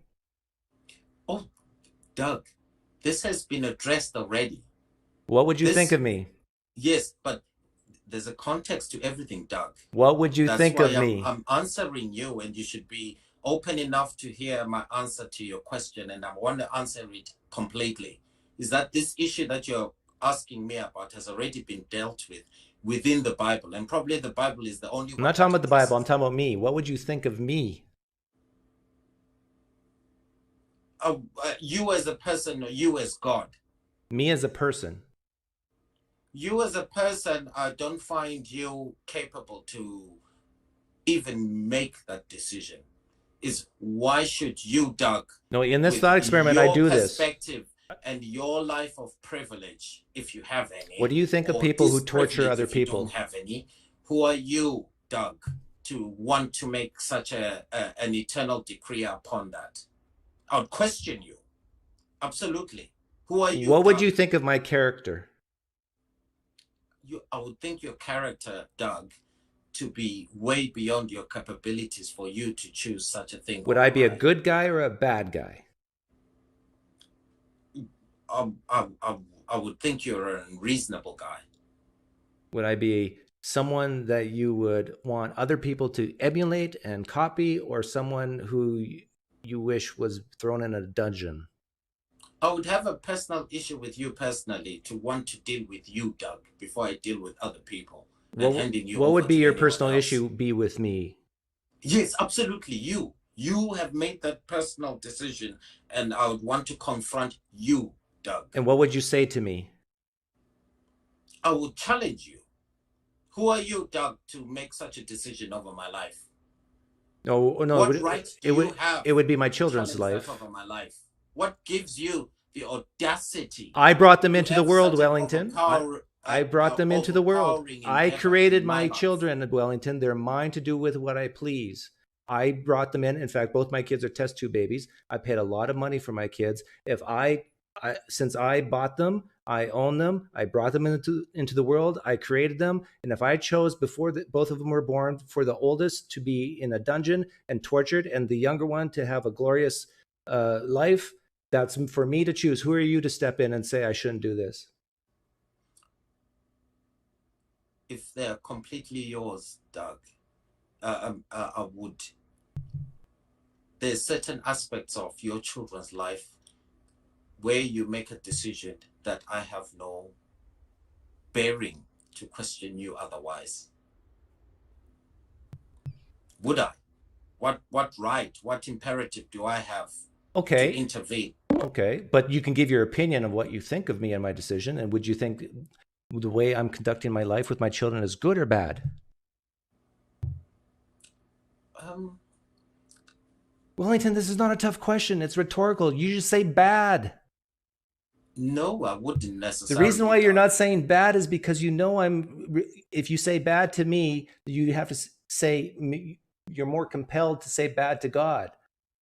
No, not absolutely. If that's not the case, that it's separate, then just call me a schmuck. Say I'm bad for doing that. Say I'm a horrible person. Doug, I'm very open. I won't come here to cloak anything to you. As pertains to God, him creating everything and him doing anything that he wants with anything that that he has created, I perfectly have come to terms and realized that he is free to do with what he has created the way he personally sees fit, without my input to approve. Let's say you're right about all that. Even if I disproved, it has no bearing to do either to incline him to do one or the other. But you still have the option not to worship this God, yes? Even if I did, it doesn't change anything. It's only me. I'm a created being. I have limitations. My approval or disapproval of God, the God of the Bible, it adds nothing to him. But would you give me? It doesn't even make me justified. Would you give me? It doesn't even take away my sin. It doesn't even make me worthy. It doesn't win. It doesn't even make me earn heaven. I understand that, but you would not heap adulation and praise upon me if I did that to my kids. In fact, you would probably, I think, shame me and encourage other people not to encourage that type of behavior. So not necessarily, Doug, because talking personally to me, I would tell you from studying, from my historical background, being an African, I would categorically say, I did ask actually, and I had problem with this, is why should we Africans bow our heads down to accept the God of these white people who have come to our land when we're doing our own thing. They come here, they use the Bible, and they take away our lands and make us slaves, and they subjugate and take away all our wealth and control our whole economy and do everything through the Bible. Why? I probably have far more beef with the God of the Bible than you do, Doug, because the God of the Bible has given you America, everything that you have, that you so if you have this that beef, your children and everybody enjoys has been through the Bible. Okay, then why worship this God if you have a beef with him? I worship him because he is true. If he decides to put white people to rule over me, he will do it, whether I like it or not. And yeah, that could be true. That could be true, but you still have the choice to worship him or not. Why not curse him? Oh, the reason I don't curse him is not because I have a choice. The reason why I curse him is because he has conquered me and brought me to himself to worship, to say, you are God. You do what you want to do with what you have created. Praise be unto you and your holy name. That's the reason. Yeah, but you could be one of those people going to hell. I would have loved Doug to conquer the white man and to subjugate him and to conquer their lands and to subject to you everything that has been subjected to us. But it has history. God in history has not given that opportunity to someone, to people. You become a slave to Yahweh. Oh, yes, absolutely. As I am now, with all the freedoms that I enjoy, even now in a white man's land. Your ancestry went, and for you personally, went from one slave to a different type of slave. Absolutely. And you're okay with that? Even if it's not him, I'll still be a slave to something else or somebody else. Okay. Well, thanks for hopping on. Cheers. All the best. Cheers. Cheers.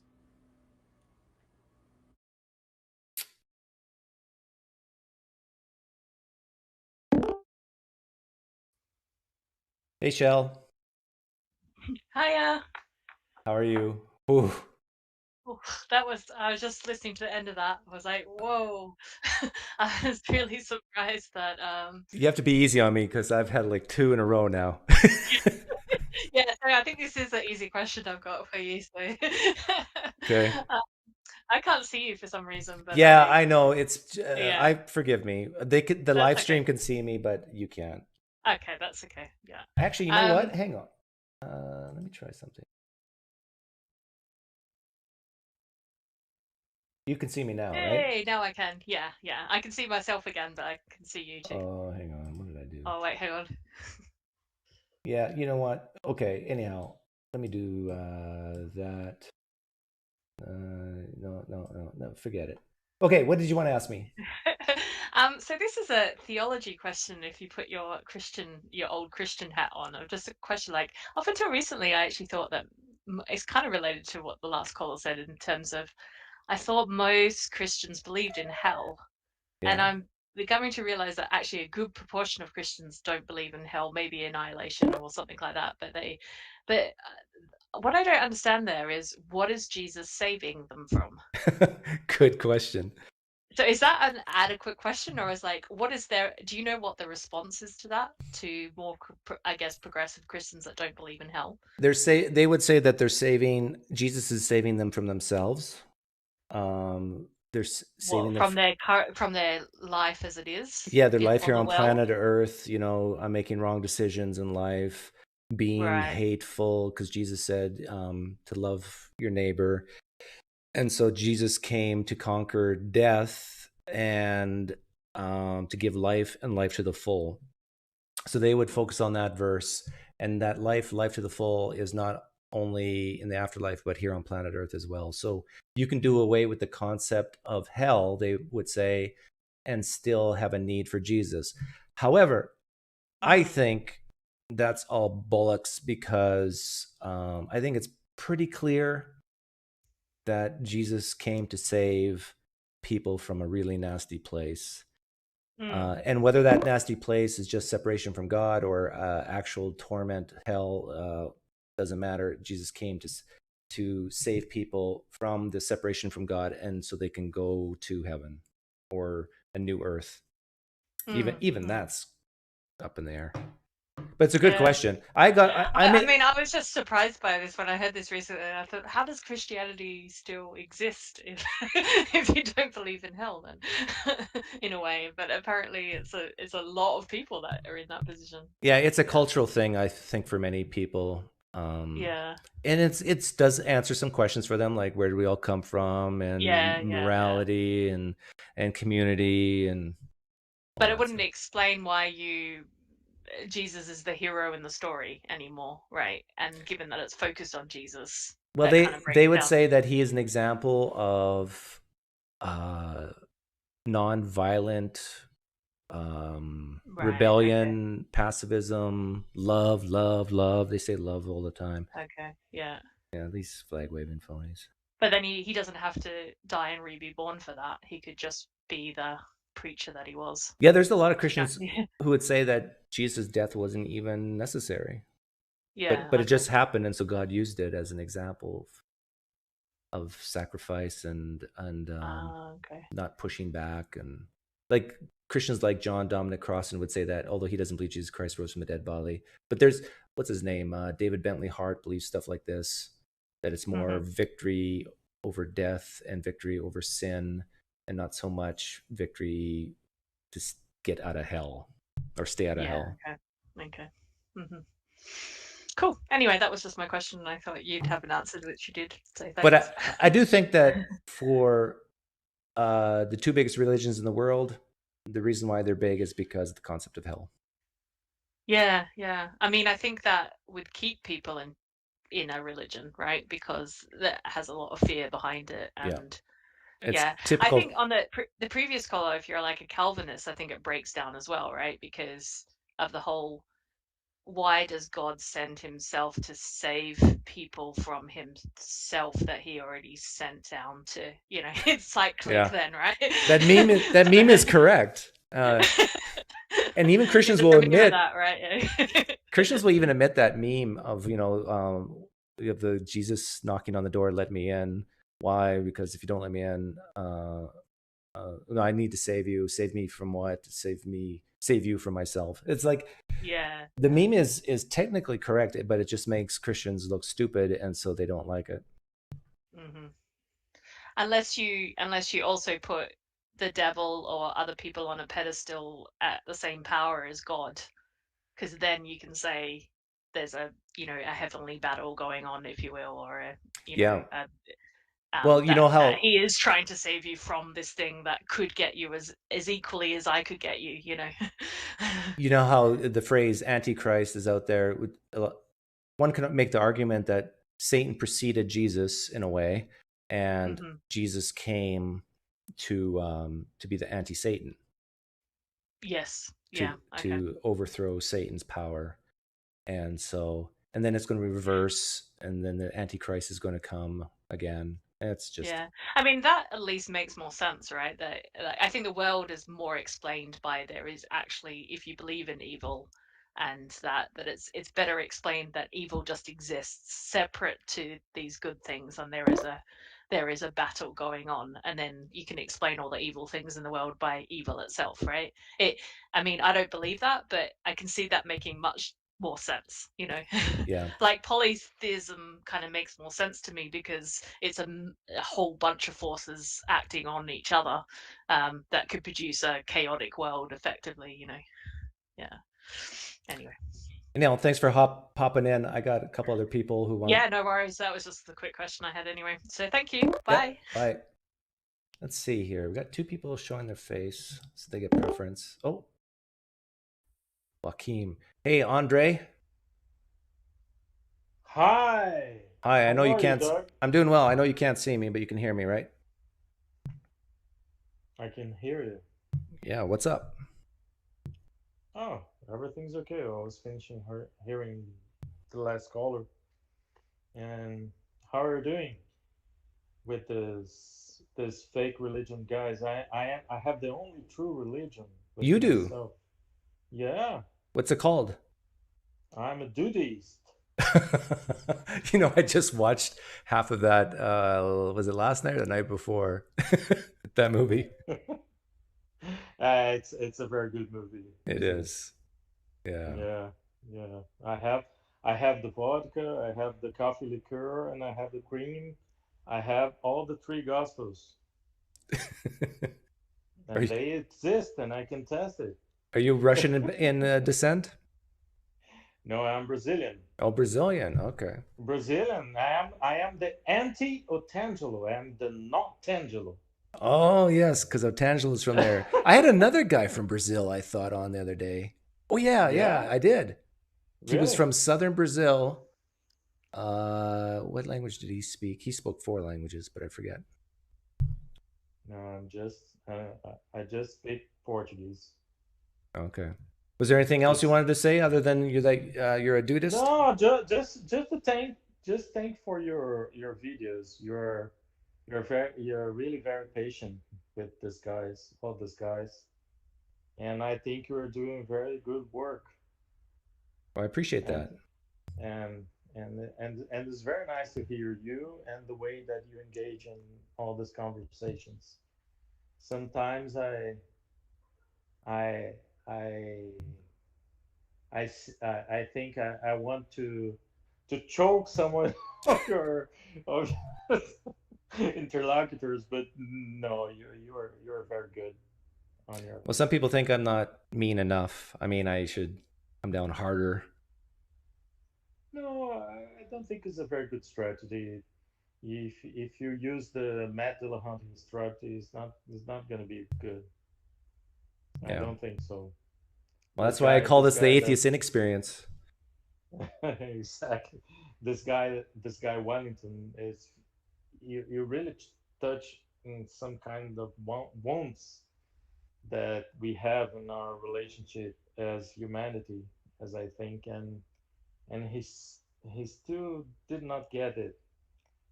I think he got it, but That's flabbergasting.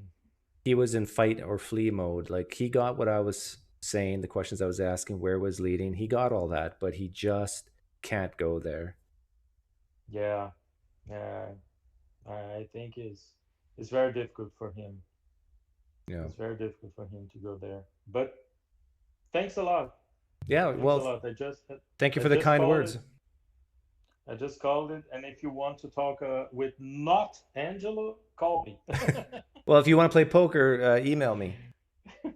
Okay, okay. I don't play poker. I don't play poker Well, you don't at need all. know I you don't don't need to know know the how to rules. play as long as you have money. I don't know how to play poker at all. Okay.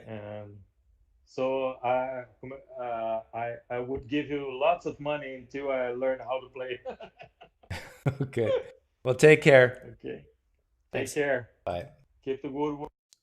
Oops, sorry, I cut you off.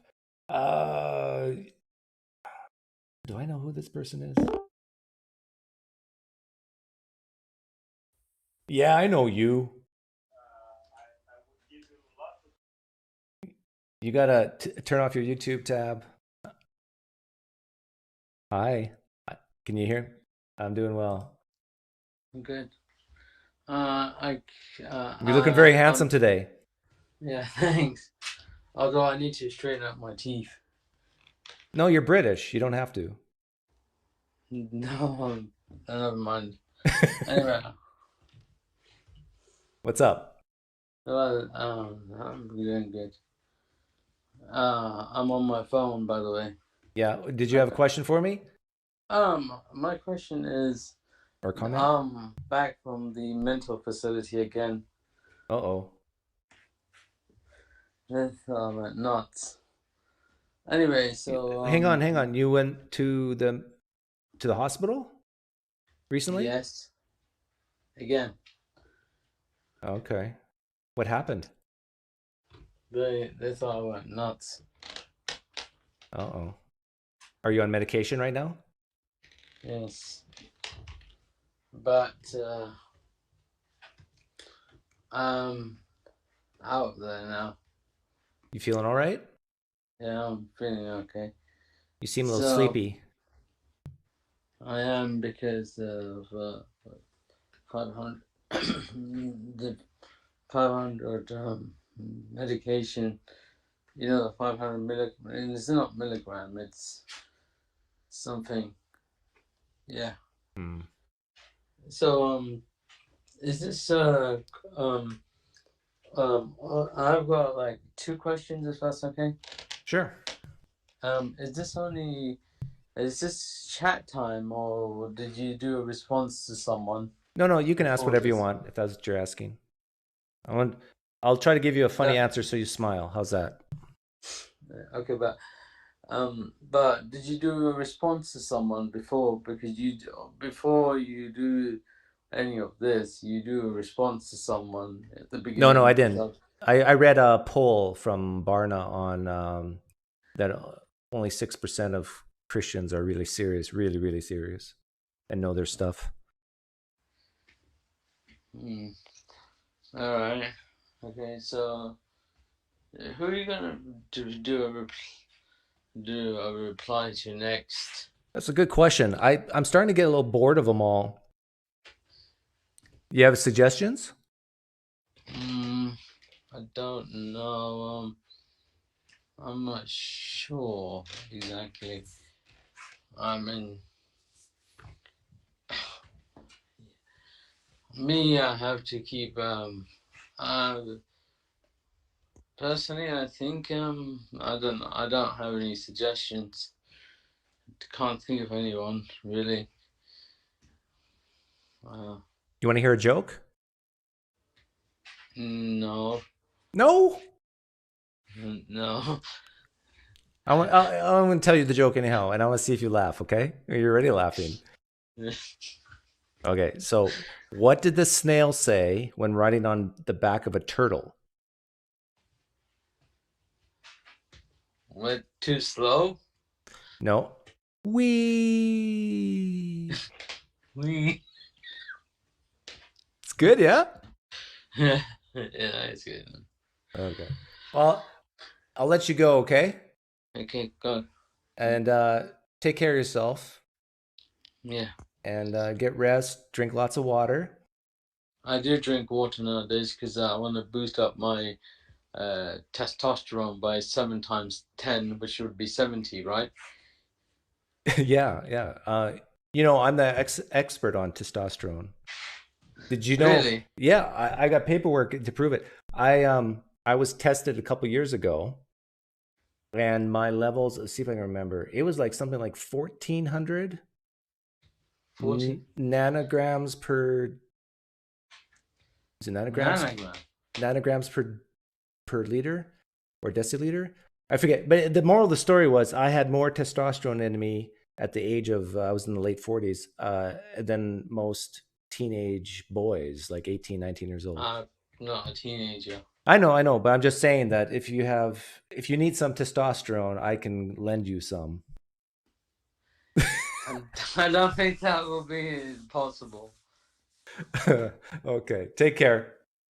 Thank you. See ya. Bye. Bye. Oh, that's nice that he called in. He's feeling a little down. Joakim, I need some encouragement here. Some testosterone, I can lend. Hey there.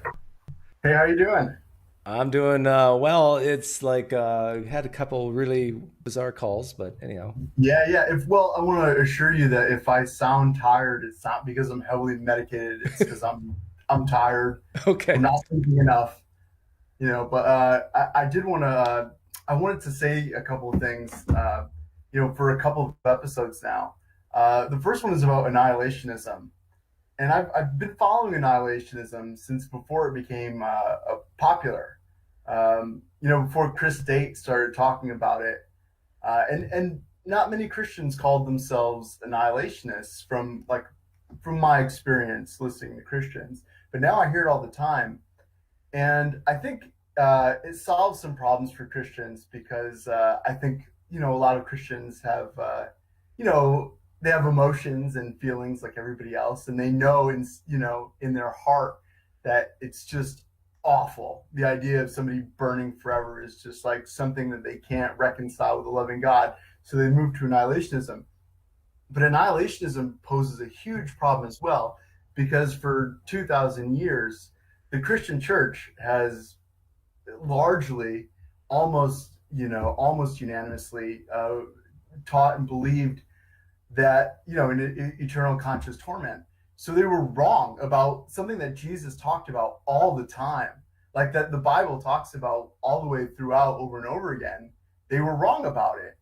And that's a big problem too. It makes you, if you're a Christian, you should really be wondering, like, if I've been wrong about this, like, very important doctrine that's all throughout the Bible, then maybe I'm wrong about other things, like other important things. Yeah. And it should trouble you, I think. I think it should really trouble you, and it should make you doubt, personally. And I don't know, do you have any thought about that? No, I think people who move from ECT to people are annihilated to universalism, they're at high risk of just leaving the faith altogether.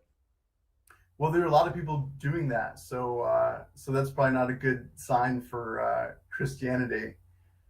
Yeah. And the other thing I wanted to say was, the other day you did a favorite apologist thing, and I wanted to call in. I wasn't able to. And since you have an open call thing going on now, I'm going to say my favorite apologist, who wasn't on the list, is Darth Dawkins. He is the best. And, if there's somebody that should be given more mic time, it's Darth Dawkins.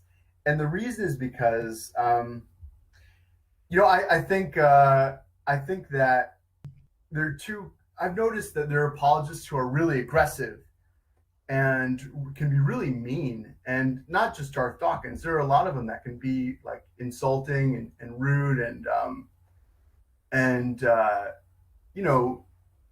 a jerk. And there are other apologists who are very sweet and kind, and the sweet and kind ones will point to verses that say things like essentially, like, when you do apologetics, you should do so with respect and kindness, gentleness and reverence. Beingness. There are all sorts there are all sorts of verses about how you should treat other people, about how you should be kind and gentle. And there's even a verse that says that a reviler, which is an insulting person, like a reviler, can't even enter the kingdom of God, right? But then you hear someone like Darth Dawkins, and he's a reviler, and he'll point out, look, there are all these people in the New Testament, and even people like, you love that example of Elijah on Mount Carmel, where he lights the fire for the prophets of Baal, and he makes fun of them, right? Like, that's one of the things that he does when he does that. He starts to mock them. There are just lots of examples of apostles being very rude and insulting. And the best one, I think, is Jesus. There's a whole chapter there of Jesus just throwing out insults to the Pharisees. Like, he's not even very creative ones. Sometimes you just like repeat the same one, essentially, like, you pit of vipers, you whitewashed tomb of, bones full of dead man's bones. And a lot of his parables are really insulting too. Like, he says a lot of really nasty things about the Pharisees. And so you like Darth Dawkins because he is acting that way and demonstrating that if Christianity is true, he won't be going to heaven? Well, no. Well, that's the thing. Heaven is full of God, and God is like that, right? I mean, when Jesus was on earth, he was an insulting person. He was mean to people. I mean, and like you said, Jesus was the person holding babies underwater, during the flood. Or he killed David's son because of David's sin, right? So there are all these examples of Jesus being horrible, being a reviler, killing people, not being patient, not being gracious, not being kind. And I think there should be this tension in the mind of the Christian, like any Christian who understands the Bible should realize that there's this horrible tension there that Jesus says, don't be a reviler, right? But at the same time, he's a reviler. Well, he's a murderer. I mean, he's a killer of babies too. Right. Yeah.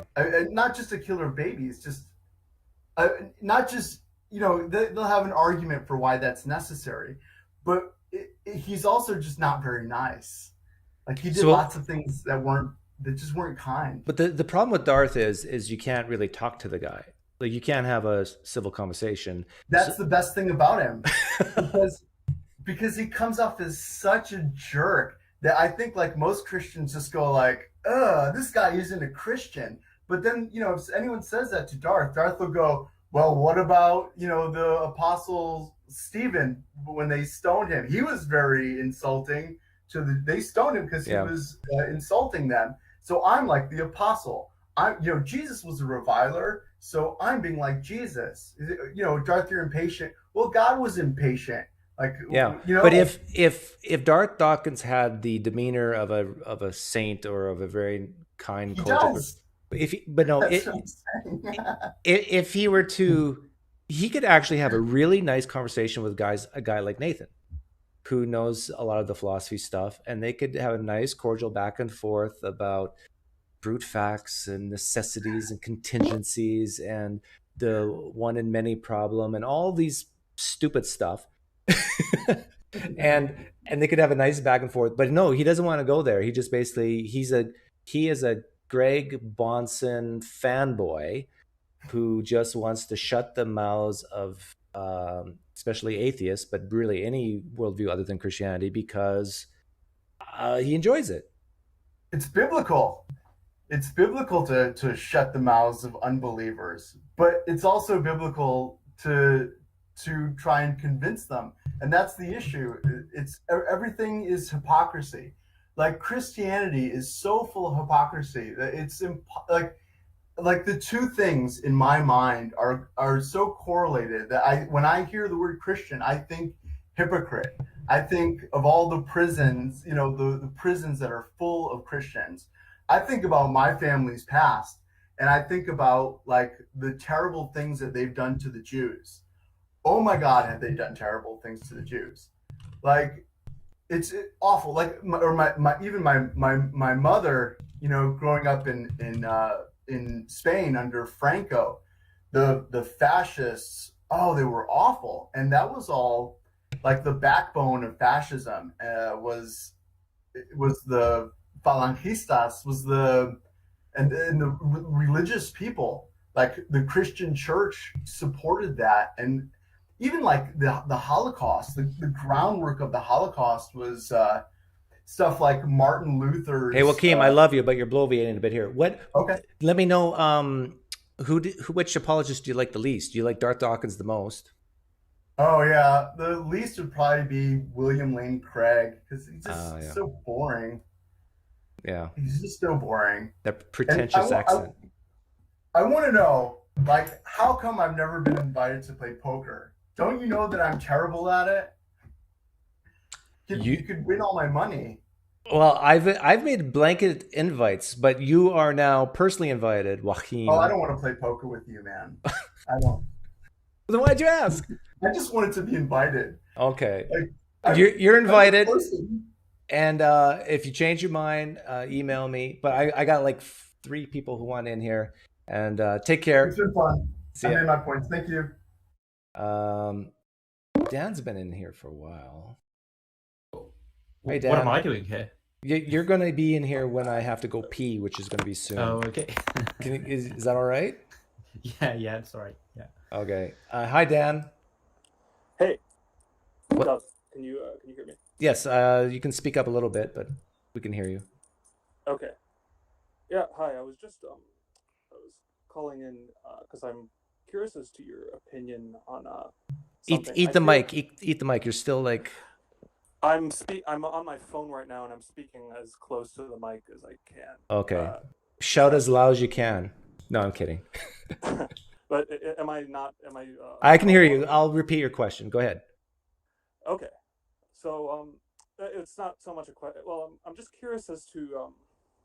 I feel like as far as the woke CRT issue, the extreme leftist lefty politics that are very popular. Careful, right now. Nathan can hear you. He can hear you. He's right here.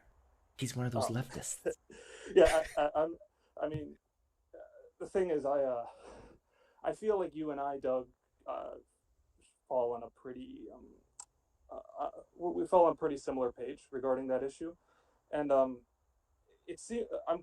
curious as to what your thoughts are on what precisely can be done regarding the atheist community's seeming extreme susceptibility to being caught up in that, because it's I live in a very I'm not even an atheist, FYI, but like I live in a very secular liberal area, and it's like Wait a minute. Is your question how can we get more liberals to be conservatives? Is that what you're asking me? No, no, not quite. I'm just wondering, like, how do we stop like this new religion from basically enveloping the atheist movement, if and you're the religion of CRT? Basically, yes. Yeah, well, CRT is like a lot of, even like Christianity. Yeah, there's different versions of it, and Right. you know, some people will say there's only one true version, and then there's flag waving phony proponents of CRT who are now branching it out to other things. But I think just having conversations, I think that's how you do it. But the problem with that I'm seeing with some adherents, some followers who espouse the CRT model is that basically if you have a certain skin color, you're not allowed to have that conversation. And to that I say, that's terrible. I mean, honestly, I tend to agree with you in that I think you said that atheism should be a kind of a small elite club or something to that effect. Yeah. Yeah, because it seems to me that like we tend to be religious creatures by nature. Like every single human society that has ever existed has had some form of spirituality, some type of dogma that it's centered itself around, without exception, as far as I'm aware.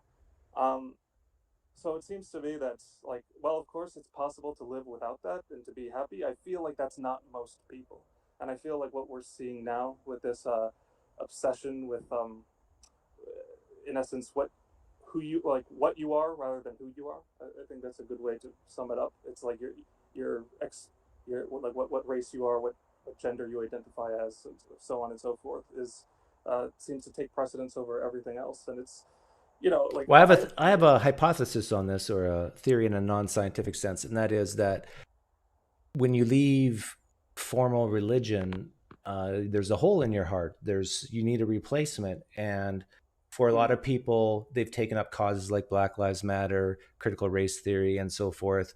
It's a way to get hope, meaning, and purpose, feel good about yourself, that you're helping the world. And but which is not, I'm not saying that's bad, but I'm saying that there's a danger that it becomes your new religion in a sense, and that it forms tribes, and there's curses if you leave and rewards if you join, and it becomes tribalism.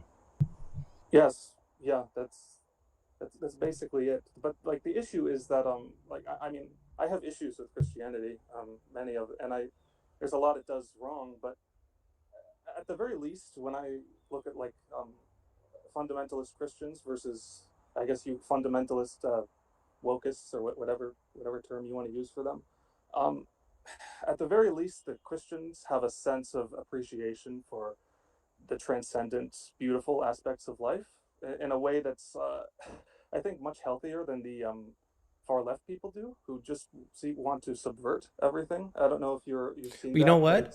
I think the person you need to talk to is Nathan. And and because you really need the loo, right? Because I really need to pee. So, were you listening, Nathan, or were you zoned out? Yeah, I was listening. Okay, so Nathan, go ahead and continue what you're going to say. I'll be back in 2 minutes. Okay. Well, I wasn't going to say anything. Yeah, you leave off where you were just saying.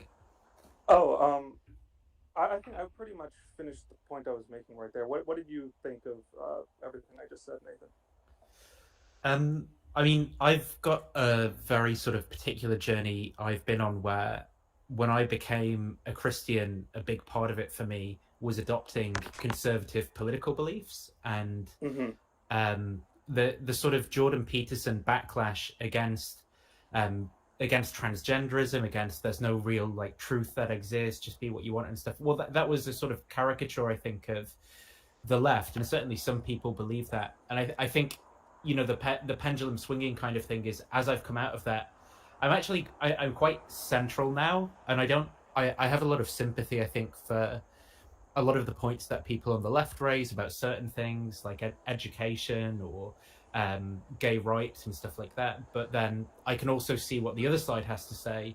But I think with a bit of skepticism, like I think people like James Lindsay and Sorry, who's Peter that? So James Lindsay's the mathematician guy who did the grievance studies paper with Peter Boghossian. You know, the paper that they got published about it was like dog gender performativity, and there were a few of them. One of them was taking the back passage about dildos or something. I can't remember what it was. Or men feel yes, that sounds vaguely familiar. It was like done as a work of satire. It was like making fun of the like current state of academia, or is that, maybe I'm thinking of another one?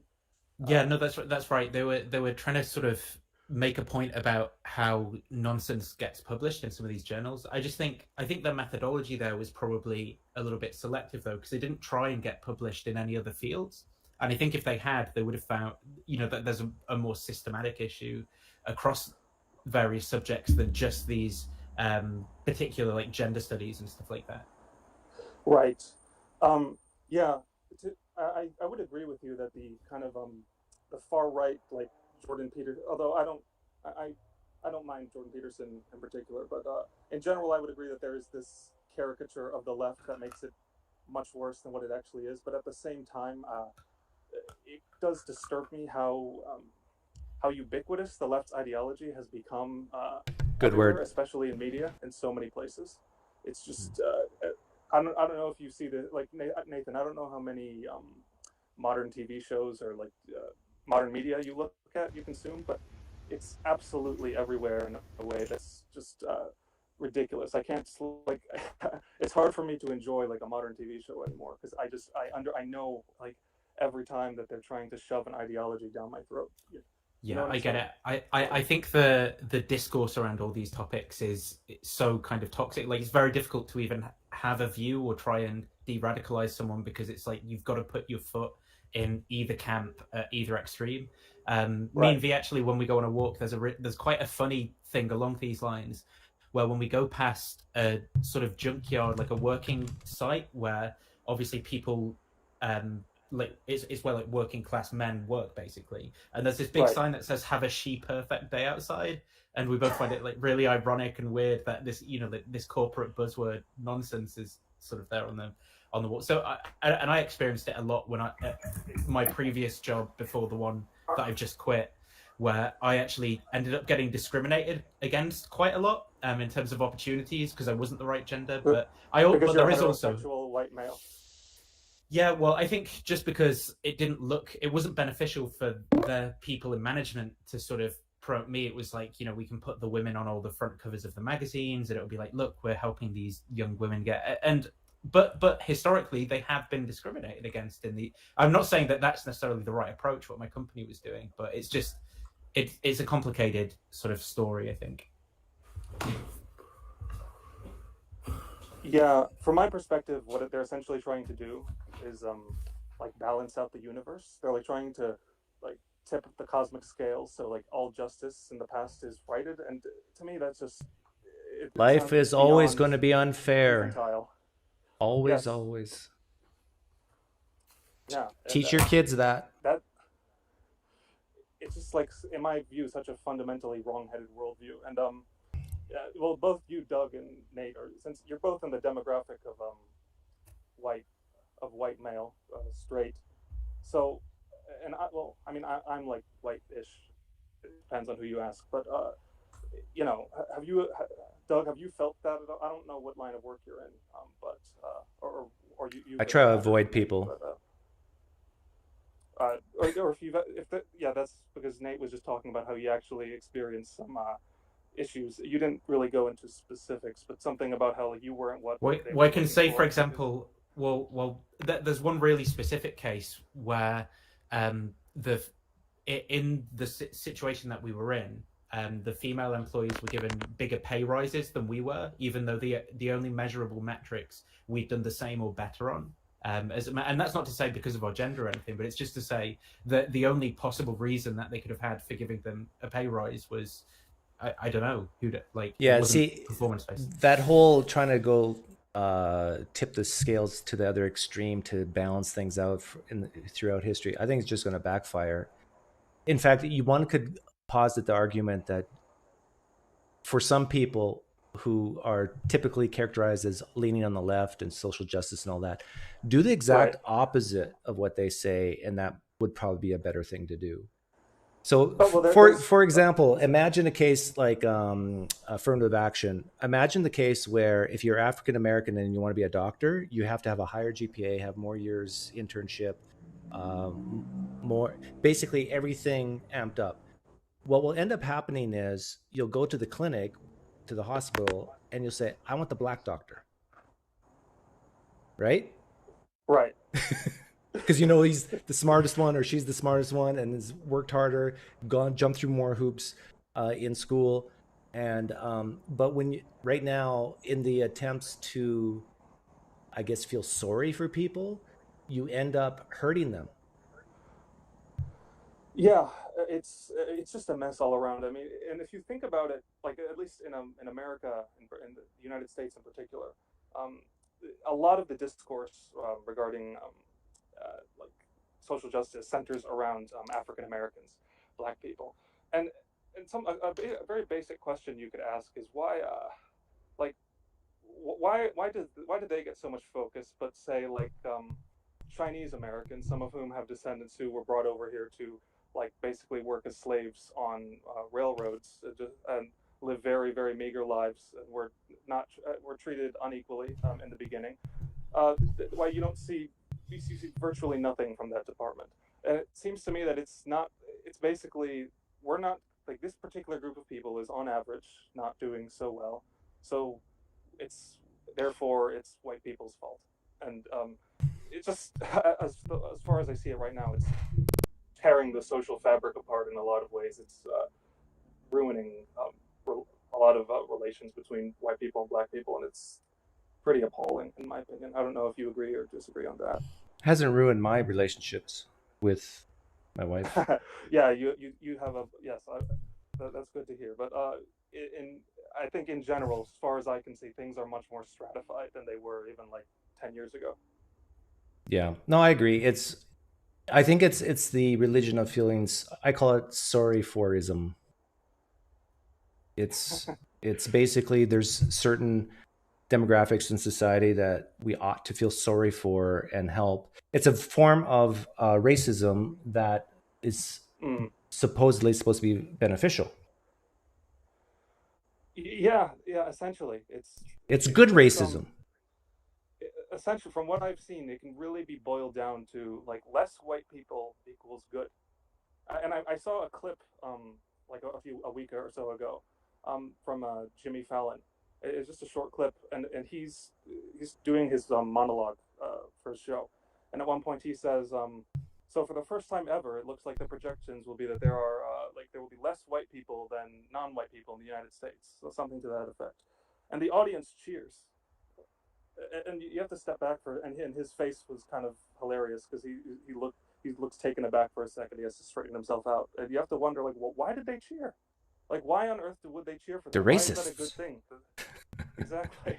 Imagine if that was for any other race, or like there will be less Chinese people. Yeah, that's a good way to figure out if something's racist or not. Just next time you see the word white, substitute a different color and see if it has the same impact. But anyway, I'm going to let you go, Dan. Is it Dan? No.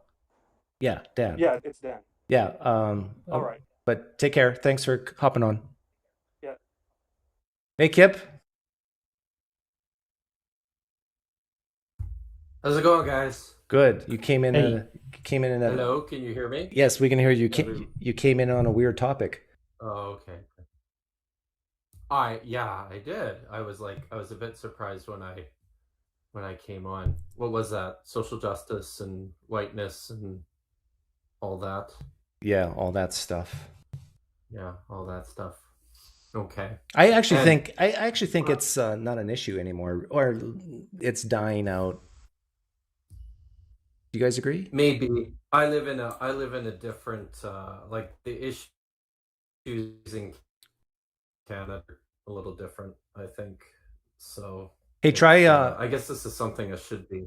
Kip, you're about 5-second delayed. Try refreshing, and you're stuttering a bit. It's that Canadian internet.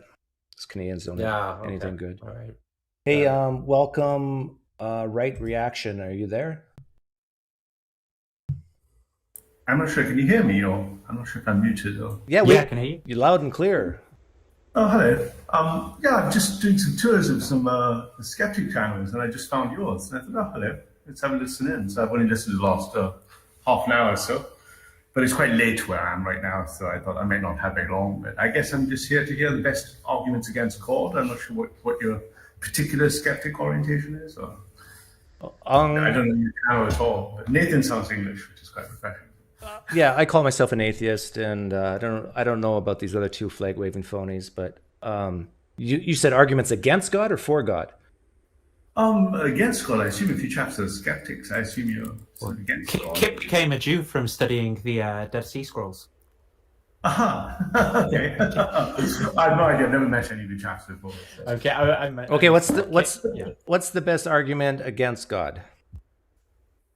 I don't know. I'm not really up to tune with the skeptic stuff. I'm just generally. I usually come about it. I'm a Christian, cards on the table, and I usually come about it from the top of the stack. I'm very curious if you're, I assume, an objectivist. I assume is it Nathan, right?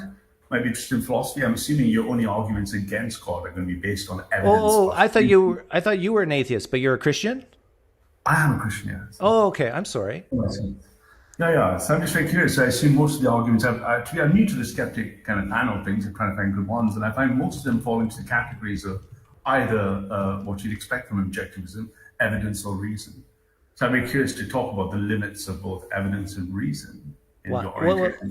Why is that an issue for you? Because I'm trying to just generally get a gauge of a sort of good understanding of the different types of arguments that originate from the skeptics. And most of them tend to be either in arguments mounted on reason or arguments mounted on evidence. I believe. I see. So you're coming you're leaning on the perspective that most people become atheists because of emotional reasons. Either. I'm not sure why. I don't have enough evidence as to what data to have as to why generally people become skeptics. I'm just looking at the array of arguments against God, and they tend to predominantly, unless this channel is different, we don't have any evidence or reason. What's the default position for you? That you believe in God until proven otherwise, or you don't believe in God until proven so? I take the metaphysical dogmatic assertion that the universe is God's unfolding to us. Okay, so your default position is God exists, prove me wrong, sort of thing. Absolutely, yeah. Okay, and do you have that same stance for Christianity? Yeah, I mean, either if you approach a specific faith, be it my own faith or Islam or any other faith, or if you just keep it at a generic level, in all cases, I'm going to first point to the framework in which your arguments exist. But let's say I was to grant you a God exists. Would you have the position that Christianity is true unless proven otherwise, or would you just need to doubt Christianity enough to leave it? Either would work. I'm a Christian. My own personal history. I come from I'm half Indian, half English. My Indian side comes from Christian family all the way to St. Thomas, and I believe the evidence of the witness of testimony has been transmitted in the consensual trust network, and I'm a holder of that consensual faith. Because to be honest with you, what's your first name? Ralph. Ralph? Mm-hmm. To be honest with you, Ralph, I really don't have an interest in debating God's existence, because to me it's kind of irrelevant. What's really relevant is the nature of this God, what this God's like, what does he want people to do, and that basically is specific theism. So if it's okay with you, let's just talk about Christianity and assume God exists for argument's sake, and ask a question like, why do you believe Christianity is true?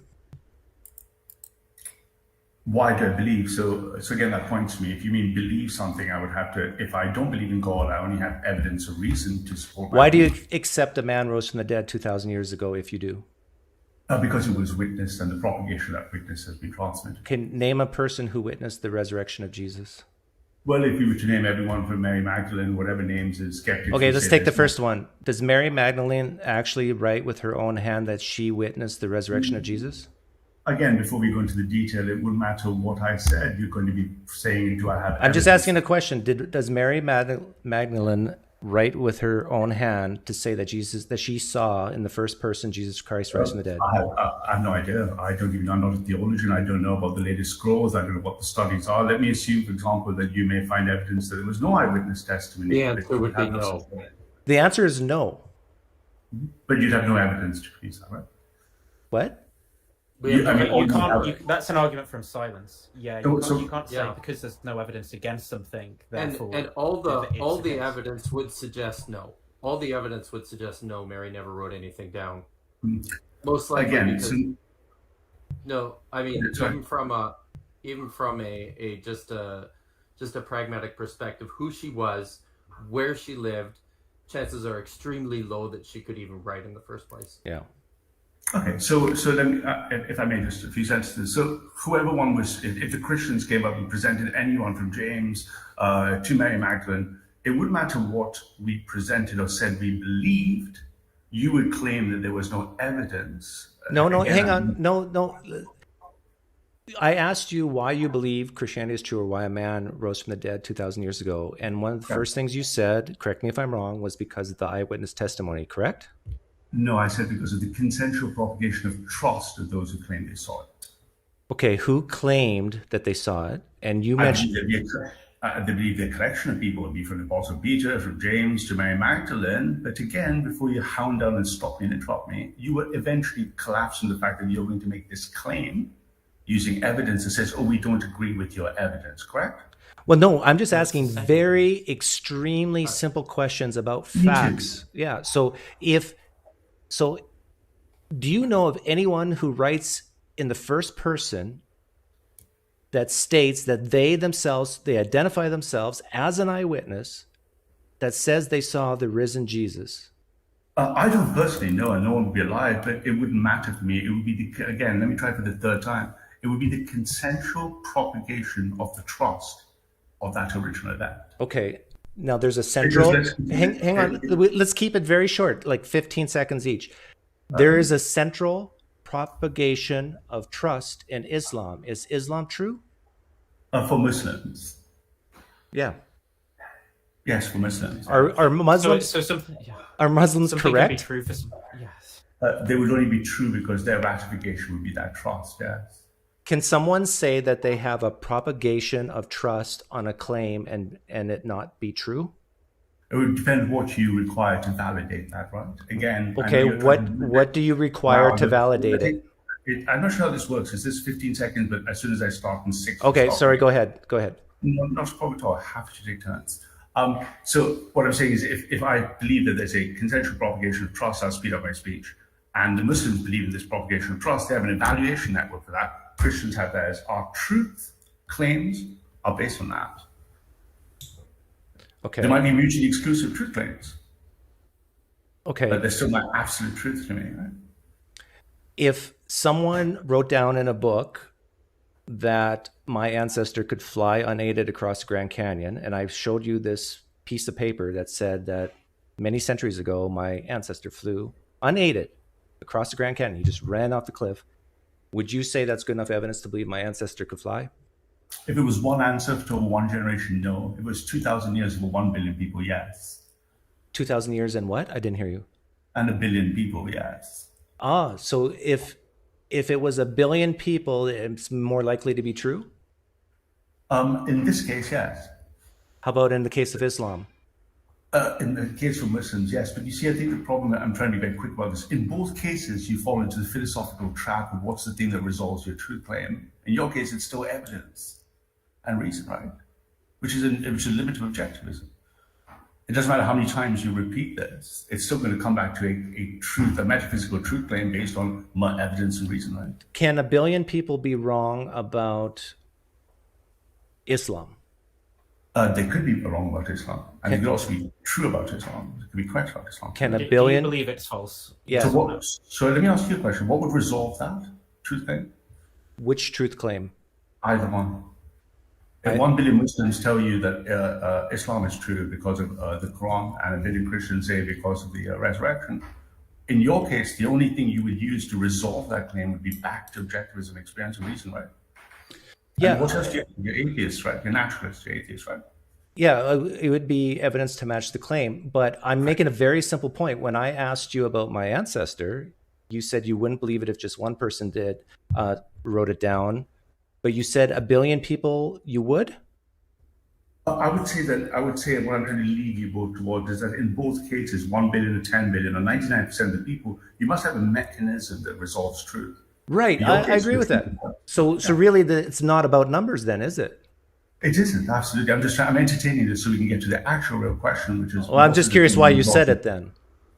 Because you wanted short, snappy answers. So I'm giving you the snappy answer version. And the snappy answer version is all roads will point to evidence and reason as its alternate concepts of objectivism, right? Okay, so when I asked you, why do you believe a man rose from the dead 2,000 years ago, your answer was? I gave you the reason because that's one you wanted. If you want what I believe is, I started by saying it's my worldview orientation. I believe the universe is called unfolding himself so that we would know him. Okay. That's my actual answer. Could the universe be governed by a all-powerful creator deity and Christianity still be false? No. No.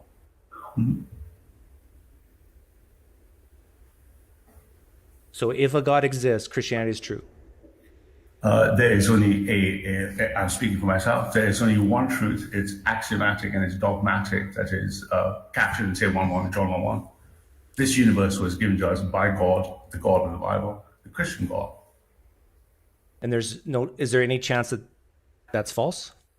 No, that's like me asking you, is there any chance your skepticism can become dogmatic? No, there's no chance my dogmatism can become I'm saying that could there be a God that exists, that created the universe, mm-hmm. and a different religion be true, or no religion be true, but there's still this God out there? No, not for me as a Christian. No, that would if my faith went to 99%, as you said, to the Muslim call, I call the tail end, then my faith would be as good as 0%. Okay. It's a binary. So why should we bother conversing with you at all about this if you're not open to changing your mind? I'm open to change your mind. Oh, I have no idea, my friend. I literally have just found your channel. I don't know if your objective was to have conversations. I don't know if you were trying to convert people away from theism. I sincerely have no idea what your channel's about. So if I just try to change my mind, then you would have to at least do the following things. You'd have to give me a metaphysical framework not based on experience and reason. I'm a scientist. I can tell you why both experience and reason are scientifically limited quite easily. What's your science? I'm a theoretical computer scientist. Theoretical what? Computer scientist. It's a core science. Yeah. Oh, that's not a real science. Isn't it? It's the foundation. Really? You don't think maths, physics, and computing are the epistemological basis of all science? Chemistry, physics, biology, math. Chemistry is derivative. Math is the foundation, and then is physics, then chemistry, and then we go to psychology. Computer science is animation and mathematics, right? Yeah, I don't think there's any reason to continue this conversation, really. Oh, okay, that would make complete sense to me. Because I don't think you value truth. Oh, really? So just curiosity, what is truth for you? Truth is that which reflects reality, that's determined by reliable methods. So basically evidence and reasoning, right? Sure. Okay. So do you understand in physics, seeing that you like Mark saying, do you understand in physics? Could you be wrong about Christianity? Could you be wrong about skepticism? Yes. Could you be wrong about Christianity? No. Yeah, see, I value truth more than you do. Well, I don't know what you mean by truth. When I ask you, when I press you for truth, you say physics, experience, or maths, reason. Maths and reason is limited. And we know physics is limited. Let's keep. You're holding me to the standard of this limited tool set, right? I'm willing to play along with the limited tool set. I'm willing to talk about the limits of physics and the limits of maths if you are, because your truth. Let's keep this to Christianity. Jumping around again, okay? Let's keep this to Christianity. If you like. If you're not open to the idea that Christianity could be false, then I'm going to make the claim that you don't value truth, because I think, in my opinion, tell me if you disagree with this, someone who values truth is open to the idea that they may not currently possess it. Oh, absolutely. Doubt is wired into our faith. Doubt is metaphysically wired into us. Since St. Thomas pressed the flesh, I have no problem with doubt. But I make it different thing. You're saying you do have a problem with truth. And I'm probing what you mean by truth. And you seem to be okay. So you wary of just talking about truth. Maybe we're not disagreeing then. So you're saying you do have doubt about Christianity? Oh, dude, doubt is wired into our faith. Without doubt, you cannot have faith. What do you doubt about Christianity? Everything, of course, always. Doubt is wired into faith. Like specifically, what do you doubt about Christianity? That my entire worldview of the universe could be wrong, of course. Specifically, what specifically do you doubt about Christianity? Well, the only things that you would doubt for Christianity is the core tenet that Christ was God incarnate and died and was resurrected. Why do you doubt that he rose from the dead? I don't specifically doubt he rose from the dead. I would say that's what would take Didn't you just say you had doubts? I would have doubts that my entire worldview is right, but I don't particularly doubt the resurrection. But an entire worldview is composed of many little things. I'm asking you for an example of one of those little things. Oh, the little things. For me, the little things I don't sweat the small stuff. I sweat the big stuff. Well, so you don't doubt the resurrection of Jesus? Not since I was a child, maybe. No. Do you doubt that a guy named Mark, who had an associate or was associate of Peter, wrote the Gospel Mark? Do you ever doubt that? I have no problem with every narrative of the text had the anon authors, awful versions, any exegesis, interpretation. It wouldn't do much. Do you doubt that the graves were opened when Jesus died and the dead came out? No, not particularly. No. Do you doubt that Jesus cast demons into pigs? No, I think none of my doubts would apply, like I say, at the small stuff. Do you doubt that? Do you doubt that it was dark when Jesus died over the whole land? No, never give it a second thought. I would doubt the big stuff, not the low-hanging fruit. And the big stuff. Well, hang on. You just said you would doubt the big stuff. The big stuff is Jesus rise from the dead. Do you doubt Jesus rose from the dead? No, the big stuff would be the entire worldview of Christianity. Yeah. Not the small. You're locked into some philosophical mumbo jumbo. I'm not sure what that means. Perhaps your colleague can help you out. Do you ever feel stupid for being a Christian? Stupid? No, not at all. No? Why would I do that? Well, hang on. Do you believe that Jesus cast demons into pigs, that actually happened in history? I don't, like I said, I don't worry about small details of what's right. Do you believe it happened in history? I believe most of it probably happened, yeah. Do you believe that Jesus flooded the world in history? I believe God would have punished the world, yes. Do you believe Jesus flooded the world in the Noah story? Yeah, I believe there was a flood, and there's usually sufficient evidence of the flood. Did he kill everyone in the world? Probably not. Do you believe that God initiated the rain which killed people? Yeah, I believe we were punished, yes. Do you believe that there was a literal Adam and Eve? I believe, yes. I believe there was a moment at which the human species, so to speak, had been interfered in a particular way to grant us our human soul, yes. Okay. So I look at homophilic defense, I can see 6.2 million years bifurcation from chimps, and at some point, something happened to us. Yes. How long have you been a Christian? I guess all my life. Yeah. You were raised in it? I was. My family comes from a very old Christian family. And was the period of doubt between the ages 18 and 22 for you? Was that? No, it was kind of precocious child. So I would have had doubts at different times, especially as I first got into science as a young child. Science can lure you into doubt. But then the more you understand science, the stronger your faith can become. Do you believe in eternal conscious torment? I believe there will be a form of such thing, yes. Okay. I believe there will be a form of, because you see the difference when you spoke of morality, is one of the mistakes you're making is all your moral models, I remember the young kid dropped on, all based on a judgment factor in morality that happens here now, right? So if you look at all the models of morality, particularly the rest model ahead of hate, before hate in its work, all the models were collapsed by rest. Atheists or naturalists will believe that the moral judgment component of those stages happens in this life. Christians, Muslims believe the judgment happens in the afterlife. So your comparative models for morality have an infinite mismatch. We don't care about judgment in this life. You don't care about judgment in this life? No, not at all. Why would I? Do you have children? I'm liberated. Yeah, I do. What if someone was to rape one of your children? Oh, what about that? Would you want them to be judged to a cell a jail cell for the rest of their lives? Absolutely. So you do care about judgment in this life? I do, but not compared to the judgment in the afterlife. You're just saying the judgment in the afterlife is bigger. It's far more important, yeah. Yeah.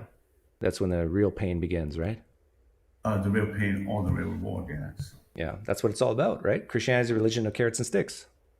It is. It's about a way of getting yourself closer to something that is transcendental to your material state, as opposed to your worldview, which is just 20,000 genome unfolding in space-time, and then it's over, right? Does that bother you? That's all you have, right?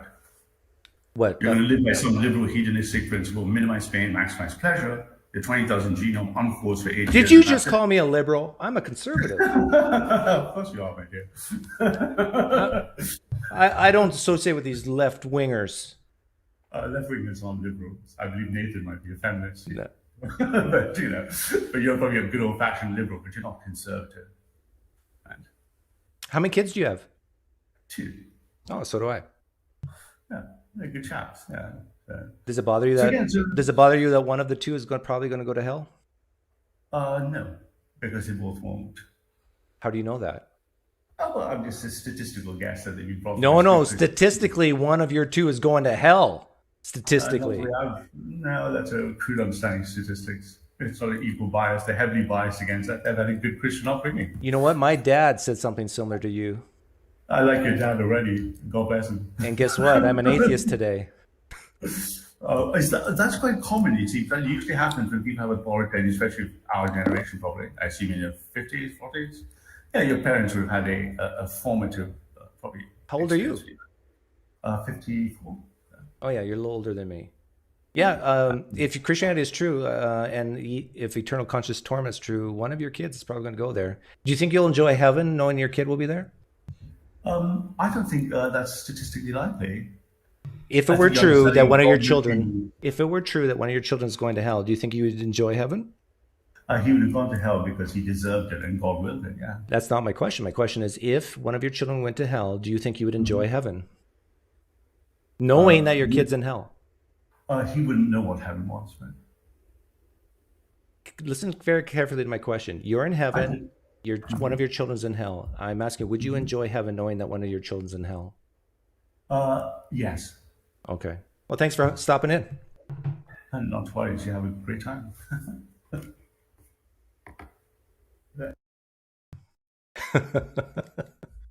Is it just me, or are engineers and computer scientists like sufficiently more prone to be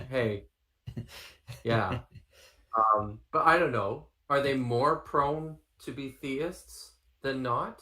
Or I should say more prone to be theists than some of the others, the hard scientists like in biology or physics or chemistry? I have no idea. Yeah. I think I do have a sort of bias that when those kinds of people become Christians, that they have to work it out in a very particular kind of way compared to, what maybe the non-engineer type person, how they work it out. But okay, I'm gonna psychologize that guy. Like he was reeking of insecurity. Like, I granted him God exists, talk about Christianity, and it's like he wants to go to this. It's almost like a Darth Dawkins type apologetic. Yeah.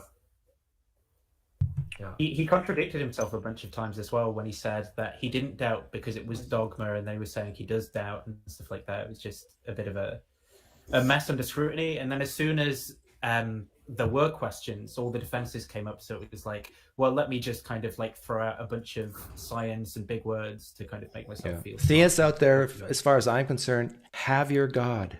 You can have it. You can have your creator. You can have all your omnis. I'm more interested in how it applies to your life. Christianity, Islam, Mormonism, whatever. That's where the rubber hits the road. Hey, Canadian Catholic, do you agree? No, I don't. But I have a question though. Okay. I have a question though. Do you think that people like me are rational, critical thinkers? When you're on your meds, yeah. Well, yeah. Well, I do take my meds for my mental health, but I'm just wondering. Do you think like what I do is critical thought? Like when I analyze atheist arguments and break them down and try to provide reasons. Do you think that's critical thought? Maybe. Canadian Catholic, I hate questions like that because... No, but I'm interested because if you agree with that, you've undermined like 90% of new atheist polemics. No. That was Madeleine Murray O'Hare's whole point, that theists are irrational. And if you have to concede that, I mean, let me tell you why I don't like that question. Right. Because I have a weakness, and my weakness is I do not do well around needy people. And when they ask a question like, this is why me and Randall Rouser fought. Well, I'm not needy. I'm interested. Do you think what I do is No. But when I hear a question like that, do you think I'm rational? It screams to me. I'm not asking that. I'm asking you, do you think what I engage in counts as critical analysis or critical thought? Okay, even that question, it reeks of insecurity. And why? Because you're saying, you're asking for some type of validation that you're doing critical reasoning and thought. That's not what I'm asking. So let me ask you, would my answer to your question make any difference to you? No, it would for you, though, because you would have to be... But it doesn't make a difference for you, right? No, not for me, because I know what I do is critical thought. Okay, and so why does it make a difference to me if what I think about you? Because you would have undermined 90% of atheist polemics, from Madeleine Cow, Murray O'Hare to David Silverman, others. That was their whole point, that atheism is the skeptical position to take. But when you concede that you can be a critical thinker and completely disagree with the joke that is the new atheist movement, can someone be a critical thinker and still be wrong? Sure, I agree with that. But okay, so the question is what's right and what's wrong, right? Sure, but that's not the claim of the new atheist. The new atheist claim is that we're not critical thinkers. Who cares what the new atheist thing? No, this is the claim of the new philosophers. The new philosophers are... Yeah, you're a new philosopher. Oh, no, I'm not a new philosopher, no. Well, I'm not a new atheist. Sure, fine, but I'm interested whether you disagree with them. Sure, you do critical reasoning. Okay, and you think that analysis of atheist concepts and showing what's wrong with their god-awful arguments is critical thought? Sure. All right, wonderful. Well, that's all I wanted to do. But I still think you're wrong. Oh, that's fine. I mean, we've established that you cop out all that your humor is coping, so why would that matter? But thanks so much, PineCreek, because I do honestly believe that... Hey, did you talk to Habermas? Yeah, Gary Habermas has agreed to... When was it? Yeah, so he set a date in either November or December. He's happy to have a conversation. What are you guys going to talk about? And by the way, PineCreek, you might be interested in this. Richard Carriers and I are going to be debating in about 2 weeks. So, get ready. About what? Oh, yeah. About whether Jesus historically existed. Wow. That's an easy debate. And yeah, so Gary Habermas is more than happy to have a conversation with you and show your wrongdoings as I have done. But thanks so much, Doug. On my channel or yours only? Whichever you want. I don't mind. What is? I'm interested to hear more about what Gary Habermas and you're going to be talking about. Well, we had a conversation before, and then I asked about PineCreek or Doug, and he basically kind of really easily dismantled Doug. But Doug was unhappy about that and said, "Well, you didn't present my case properly." And I said, "You know what? Fine. Let's hold a conversation where it's going to be neutral, and you can ask your question." And I mean. Of course. You know what the first thing I'm going to say to him? Apologize for the first century Mark fragment debacle. There we go. That's a good one. Wasn't that Daniel Wallace?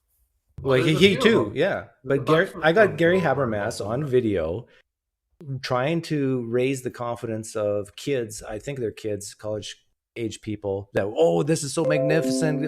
Christianity is true or we have more confidence now because of this, and he was promoting made-up NDE stories as well. He's embellished a bunch of those over time. Yeah. So warn him. Be ready to apologize. I don't think he's done it publicly yet. Wallace has, and Evans has, but not Habermas. Am I right, Kip? Nope. As far as I know, not. Yeah, he hasn't apologized. In terms of the apology. But I think, this is one of those things where it's just the typical apologetic thing to do when these things crash and burn is to just try and ignore them, right? Pretend it didn't happen, brush it aside, and keep on keeping on. So I find Gary Habermas particularly credulous, though. I don't know. He seems like a very... No, I don't think so. I know Dr. Habermas, and one is a wonderful guy, personally. I'm sure he's a wonderful guy. No, I wasn't done. Okay. And secondly, he's also a really good scholar. I've had exchanges with him. I don't think he's a very good New Testament scholar. Well, that's because you're not familiar with the subject. He's not as good as Paul Draper as a scholar. I'm not familiar with the subject, yeah. Paul Draper? Yeah. You're talking to Dr. Kip. What do you know about me? Yeah. Do you know who you're talking to? I was joking. I was just making a joke. Oh, okay. You know who this is? This is Dr. Kip. I was just making a joke. Okay. See, this is what I don't like about Doug. He's always going to excuse his coping away by saying, "Oh, it's just dry humor." But when we make jokes, he's always like, "Oh, what would Jesus do?" or something like that. I just honestly didn't. I didn't get the joke. Yeah. So see, when I joke, I usually put a little smirk. You got to work on your smirk. Oh yeah, I always smirk, so that's why it might be hard, even when I'm talking about. That's true. I think that's true. Yeah. Okay. Well, take care, Josh. All right. God bless you, Doug. Science bless you, Canadian Catholic. Okay. Awesome. So I wanted you to ask if he'd read the matching encyclopedias behind him. Like, I'm genuinely really interested about them. But, do people still have encyclopedias? Canadian Catholic does. He talked at length about the many numbers of copies of World Book and Britannica that I think he cuts out the pages inside the book and he puts his cash in there, like he hides his allowance from his parents.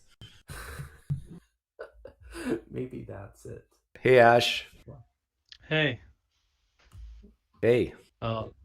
I wanted to fight back against the theoretical computer scientist because that's what I do. I was offended. Wanted to rep my crew. Yeah. Well, what's the deal, man? I don't know. I think he might be lost in the sauce of math and not as reasonable. He reminded me of Ravi Zacharias a bit, because he mentioned he was East Indian, and it's like Ravi Zacharias had this psychological need to show that he was good enough for his East Indian culture, and I get this vibe from this guy too. It's like, I'm not stupid, honest. I'm just gonna say this one thing and then shut up. Did you notice that he also tied himself to the St. Thomas tradition in India? I always find this particularly interesting because there's there's like a long-standing tradition that Thomas, the disciple Thomas, went to India and brought Christianity to India. So there's like this. It seems quite popular. Christians in India will always, or frequently, like tie themselves to this this Thomasine tradition. Dr. Kip, I've never asked you this question before. Yeah. Assuming Jesus Christ did not rise from the dead bodily, please explain to me the exact evidence we have called the New Testament. If Jesus Christ did not rise from the dead bodily, this is a challenge. It's a 2-minute challenge. You have 2 minutes to explain to the people how we could still have the New Testament exactly as we have it today, and it be true that Jesus Christ did not rise from the dead. Your time starts now. Okay, so we first need to understand that within Palestine at the time, it was customary to not leave the bodies up on the crosses, because it would be in violation of purity laws, and the Jews would freak out about that. So the Romans kind of conceded in that sense. So the bodies were buried, which basically means that the most likely thing to have happened is that Jesus was taken off the cross and buried along with, numerous other criminals. It most likely would not have been buried in a tomb.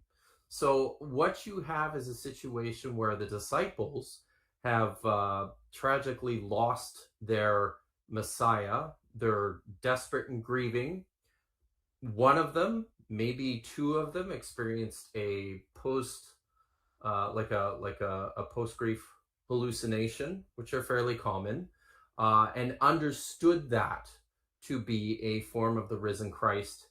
And from there, the tradition developed and it grew. And then, within decades, people started telling stories and writing this stuff down, and the stuff that got written down in Greek among Greek-speaking members of the Roman Empire, probably not even in Palestine. It just kind of exploded and spread, and eventually you end up with something like the New Testament, which starts to become sort of solidified in the, I would say, like the mid-second, maybe late 2nd century, but really takes its final shape after about 300 years. Okay, your 2 minutes is up, but how would you reply to the conspiracy theory talk? Because Christians are listening right now. If this is what you're saying is true, basically we've got a lot of lying going on in the New Testament. Not lying, no. I think honest, genuine, mistaken belief. I mean, people who are just very sincere about what they think they saw and experienced, to the point that that it becomes life-changing. And among the people, I think the reason Christianity is as successful as it is in the first several centuries is because of the amount of inclusion it provided, in particular for women and for slaves. But it says in Acts that Jesus walked the earth for 40 days after his resurrection, ate fish. It says that. Sure. That sounds like, if that's not true, and they purposely write that, how can they be mistaken about walking next to someone who's not there? Because they're writing down stories that they've been told by people who claim to have seen these things happen and had these things happen to them. The Gospels, none of the Gospels were written by eyewitnesses, people who were there. It's all secondhand stuff. And they tell us this. The Gospels tell us straightforwardly that, this is secondhand information that I'm passing down. Well, but Paul wasn't secondhand, was he? No, but what did Paul testify to? The creed. Sure. So, and it's a creed that he received. So, I mean, it is if we're going on the creed, then that's secondhand. But even within the creed, it's essentially that Jesus died, that he rose from the dead, which I think can be explained again by just a movement that grew out of a single or even a couple of post-grief hallucinations. He claims that he appeared to the disciples, again, something that could have grown out of an environment or a climate like that following Jesus' crucifixion. The testimony of the so-called 500 witnesses, none of whom are named, and Paul's writing this a while after the fact. I don't buy into the argument from some scholars that the literary form of the creed indicates it's early. I think that's pretty nonsensical. So, and I'm okay in Greek, but it's not my forte. But so yeah, none of these figures are named. They're all the way back in Jerusalem, if they, if there's any there at all. Nobody's racing back to check out what's going on, contrary to what Andrew Loke suggests. So, it's this stuff can be explained. See, Otangelo, it's all been explained. Jesus Christ didn't rise from the dead. Your hope is in vain. It's like a soap opera. It's like the way that you set it up. I'm hooked. I want the next season. Oh, before we go on, very quickly, Dr. Kip, what's your? We got a donation from Adam Uri. What is your stance on the possible usage of hallucinogenic substances amongst early Christians? Do you think they were high? No, I think it's pretty unlikely. I mean, it's it's not something. If we believe that it's a movement that grew out of a form of Palestinian Judaism, then I think the use of psychotropics is very unlikely. But so, what do you think? Did you listen to Dr. Kip's explanation, which is very similar to mine, by the way? Atangelo? No, I didn't. Okay. That's okay. That's fine. Never mind. We had a naturalistic explanation for the resurrection of Jesus there. That didn't happen. Well, Dirk, let me tell you, there is no natural explanation. I do want to. Do you know who he's imitating, right, Atangelo? I have no idea. Can you explain? That's awesome. I do want to push this point a little bit, because you're going to hear this, and I think you hear it more and more from apologists. The existence of an empty tomb depends on there being a tomb, and this also depends on the idea that within Judaism, the common practices for burial at the time were to put bodies in tombs, and this is just patently false. The common practice was to bury them, but very, very, very few people could afford to be buried in a tomb. Yeah. I'm kind of curious, like, I've heard a few of these hypotheses, like, I guess, Apologia and, like, the RHBS from James. This seems pretty similar. And, like, I guess I'm just curious, like, how, like, you obviously don't have to be committed at all to this explanation, but I'm curious how confident you are that, like, this is pretty close to how it happened. Is that a question for me? Yeah, sure. Okay. So I'm not, I guess let's just say, the thing I like about the other one you mentioned, what is it, the RHBS? Yeah. That's James Fodor's, right? Mm-hmm. Yeah. So, and I think he says, Apologia might say this too. I think they both say this is not the explanation, right? This is an explanation, a naturalistic explanation for how these things happened. So, and in my mind, I'm like, well, that's good enough, and it's a better explanation than resurrection. So, and one of the problems with this is, and I find myself doing this. One of the problems with doing history in the New Testament is because so much of it is just not accessible. Like, these are theological documents that are written with obvious agendas, and scholars have spent a lot of time showing. No. They're ancient Roman biography, which are agenda laden. All ancient Roman biography is like this. Wait, are you saying that there could be myth in ancient biography? Yes, absolutely. Anytime a Greco-Roman historian is recording and repeating a speech delivered by a ruler, where do you think that came from? Do you think he was sitting there in the audience writing this down as the speaker was speaking? Of course not. No. This is what historians did in antiquity. But they had a tape recorder, right? They had the sense of, this is probably something like what the speech sounded like. And then they would, they'd write it out. It's filler, but it's filler to a purpose, right? It's But not only that, Kip, I think there's examples in history of ancient Roman biography where there's just, I think most Christians say, just flat out fantastical myths. Oh, absolutely. Yeah. Did you know that, Atangelo? No, I didn't know that. Yeah, so if you could find ancient biographies and find things about people, I don't know, Camille would know specific examples of, like, akin to someone having their head chopped off and walking around talking. It's like, and this is in ancient biographies.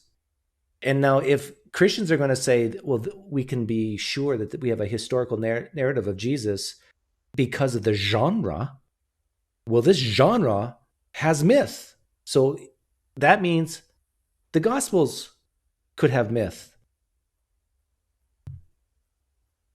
Checkmate. Thanks for coming, Tangelo. And I don't believe that. Because of a personal experience, right? No, because I believe what the Bible and the New Testament says is true. Is there anything that the New Testament says that purports to be true that you don't believe? But, when people ask, do you believe that everything which is in the Bible is true? It is a difficult question. Like, for example, we know, there is a contradiction in regards of when Christ was born.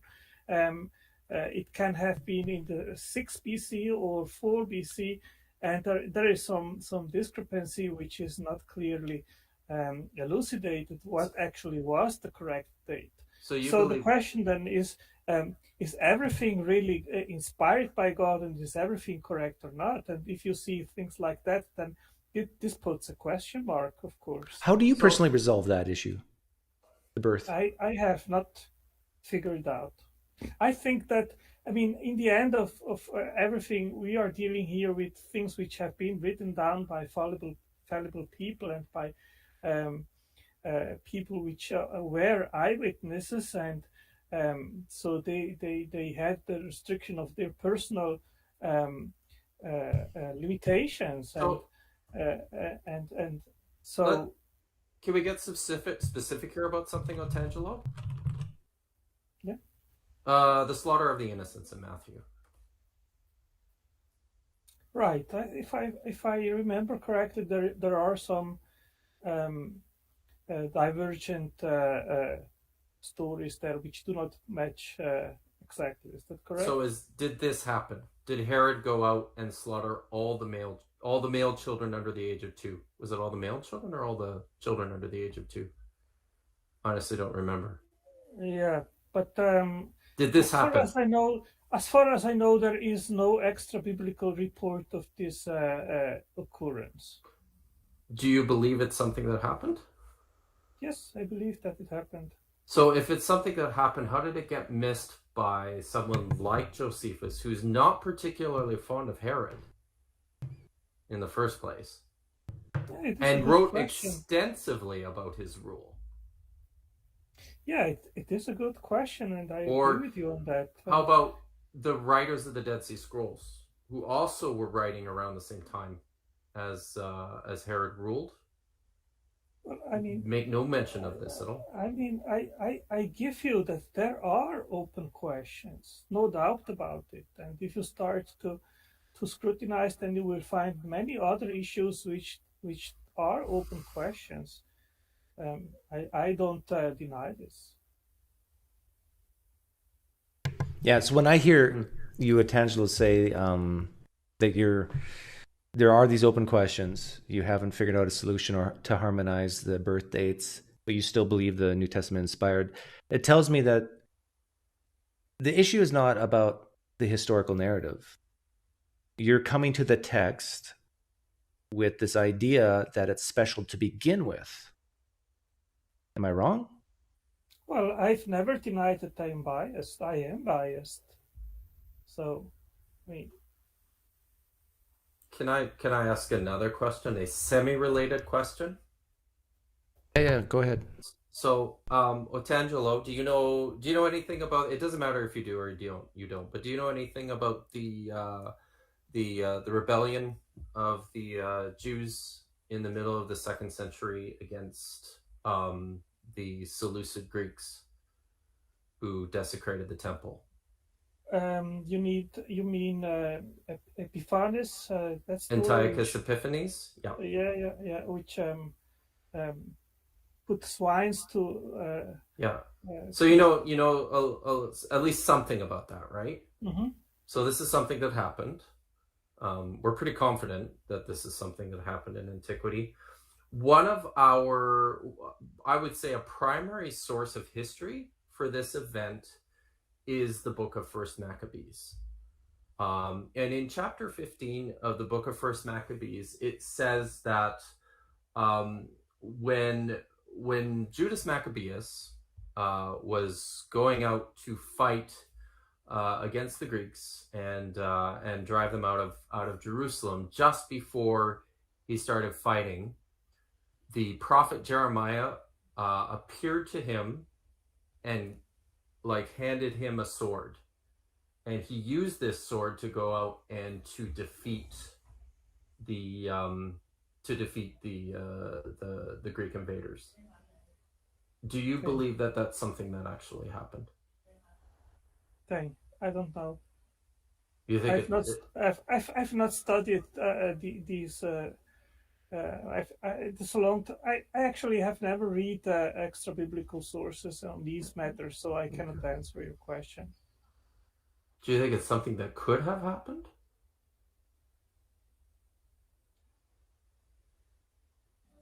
I mean, I hear, even today I have heard. I was in a stream with a Satanist, and he told me that he had a vision of the devil. He was a devil worshipper, and then he had an experience where the devil appeared to him and said, "I don't want you to worship me. I want you to worship yourself, because I also worship myself."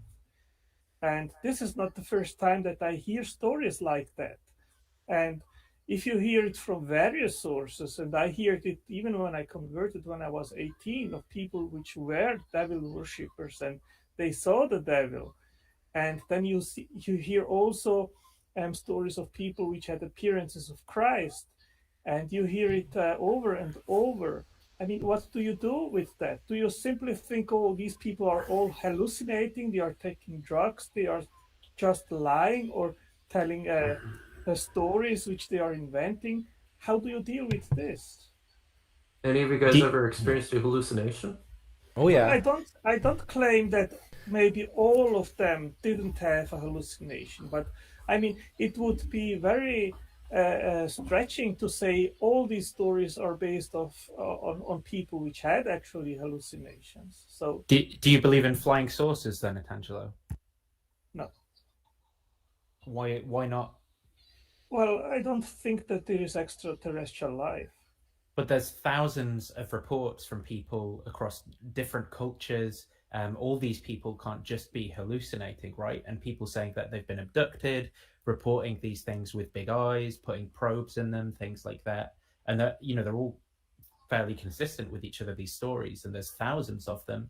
And even the US Department of Defense has looked into a bunch of them over the past 100 years because they're so well attested. I mean, isn't that better evidence than these reports of the devil?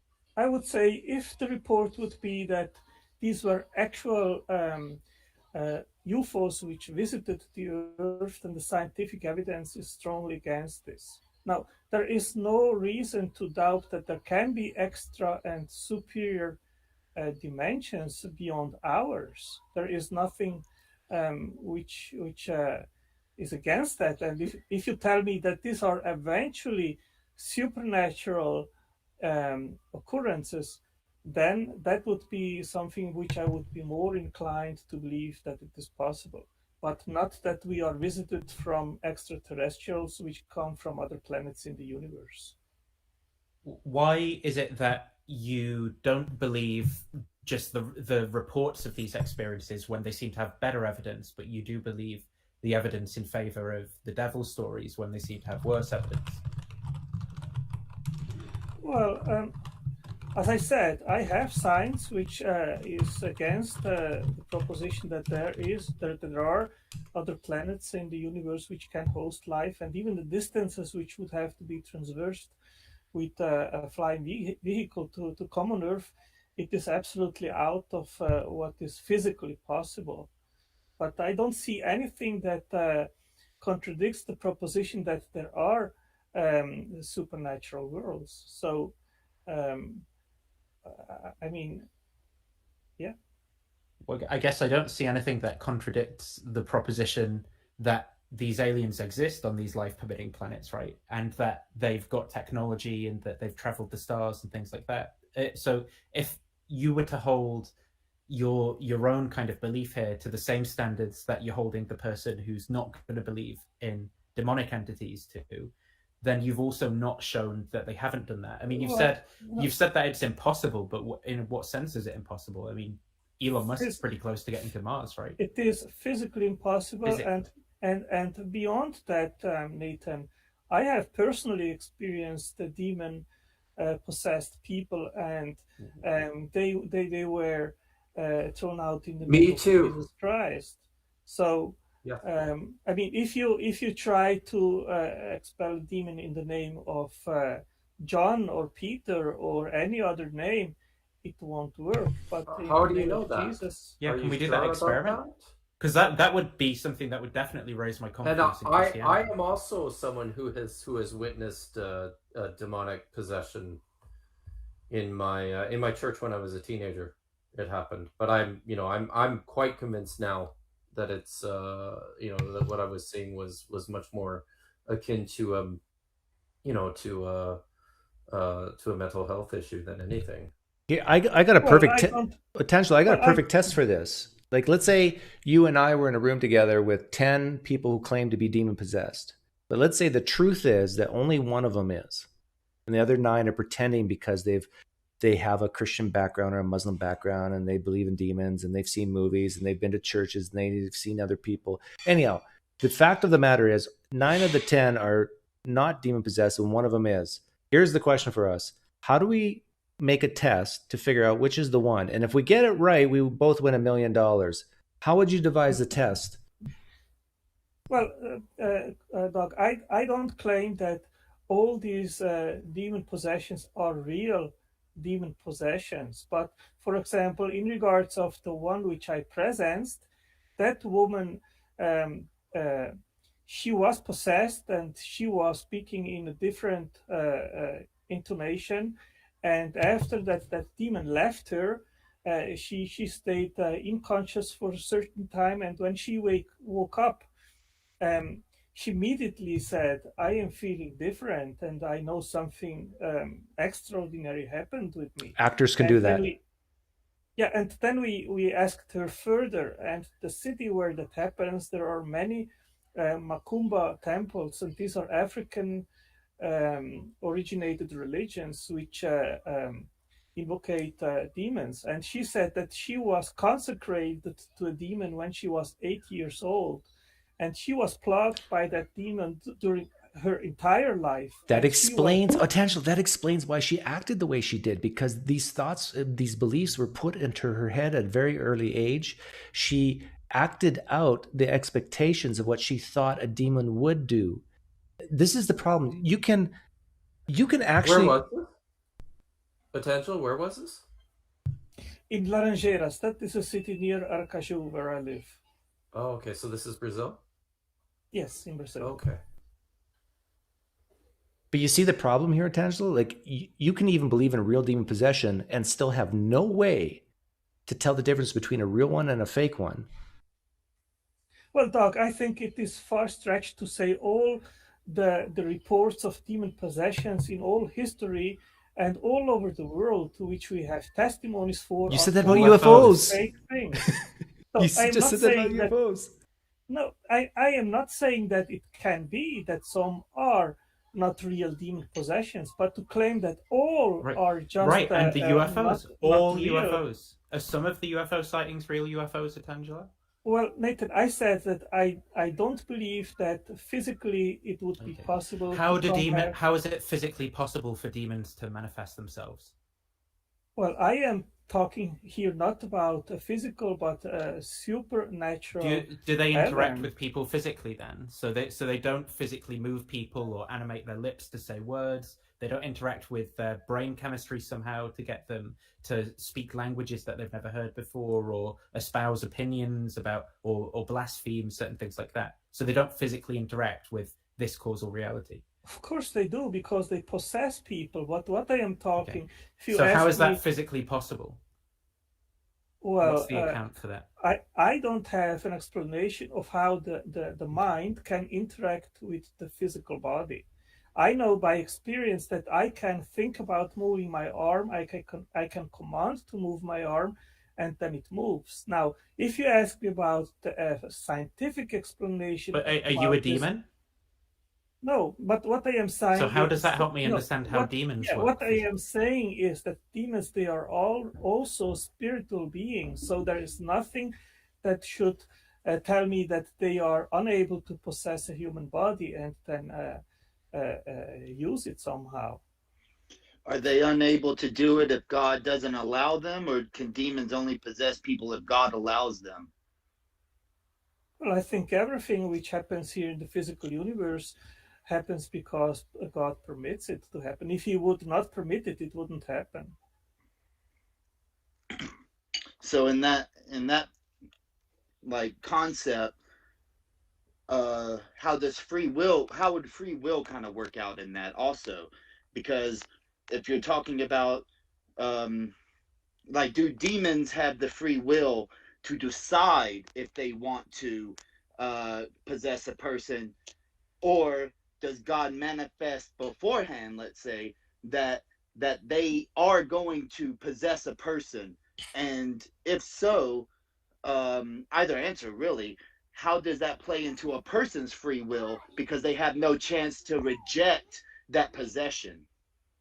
Well, I think that if you don't open the doors actually for these manifestations to happen with you, it is, I don't think they have simply free access and can think, okay, I want to possess now Nathan or Dr. Kip. But weren't you just saying that it was like your own free will, where you just volition to do something? But now there are different rules constraining. No, I mean, if you enter into an African-based religion like Macumba, and then you expose yourself and actually seek for these entities and permit them to possess you, then they have the doors open to do it. But if you don't do that, we're talking about your religion. So to try to, I guess you would say, whataboutism, like there's a like to say that there's a different religion or belief system, more so like spirituality, African spirituality, that has a similar concept such as demon possession, but that they occur in different ways, let's say. Are you saying that in Christianity, your belief system, demon possession only occurs because the person allows themselves, puts themselves in the position, or could it be a test from God? Well, I believe that I, as a Christian, if I invoke the name of Jesus Christ, then demons, they will not be able to do anything. And the name of Jesus has power to cast out demons. So if someone has that kind of background and problem, and then converts and receives Christ as Lord and Savior, then the name of Jesus has power to expel those entities. So if a person has already been saved, they can't be demon possessed? I think if you permit it, it is possible. So, because I'm trying to follow what you just said, so I'm going to start at the very beginning. Like, I mean, I can give even a personal experience, which might sound a little bit surprising, but about 30 years ago or so, I went to a place where I had a personal problem, and I'm not used to drink, and I drank about 3-4 cups of rum. And I went back to the hotel, and then in the next morning when I woke up, the personnel from the hotel, they told me that I spoke in strange languages. So I don't know what happened during that time, because I was dismayed. Well, inebriation happens. Like, you say things, it's kind of like, that's I guess somebody, that's like the Roseanne Barr, I was on ambient excuse, in my opinion. But so to get to the basis of what I feel like your claim just was, in the sense you were like, oh, you can invoke the name of Jesus Christ. Now, so I started at the basis of, can somebody who's already saved be demon possessed. And I guess you were just saying right there that because you were intoxicated, you do believe that a person who is saved can be, but I don't know. It seems weird. Like if the incantation, I guess you would say, of the name of Jesus or the words of Jesus or the Bible or whatnot, then it's always preventable because of a human stance and not because of God.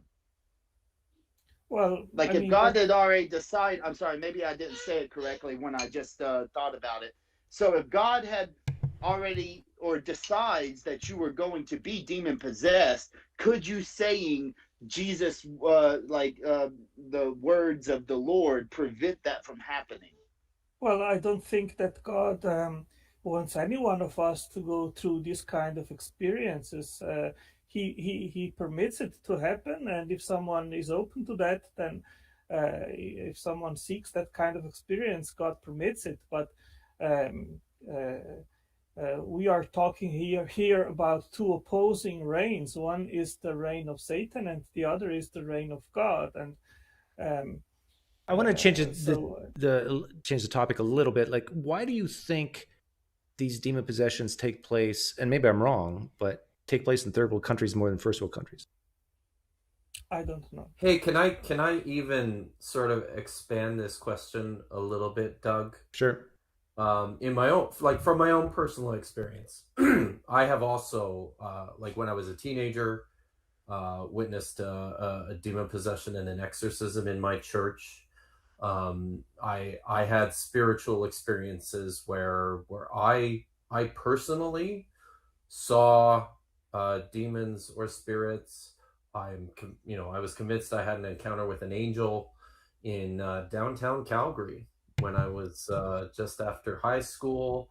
When I was in my late 20s, a group of friends of mine and I, while we were backpacking in the Canadian Rockies, believe we had a supernatural experience. So this is all stuff that I experienced as a Christian, and even after a while, even while I was still attending church, still confessing belief in Christ, but had developed I guess a more naturalistic perspective of things, I stopped having spiritual experiences. And I'm kind of interested to know, I'm curious to know from Atangelo's perspective, what happened to someone like me who used to have these spiritual experiences all the time, and they were vivid and real, even while I still believed in the resurrection of Jesus, even while I was still committed to Jesus. I stopped having these experiences to the point where they're just,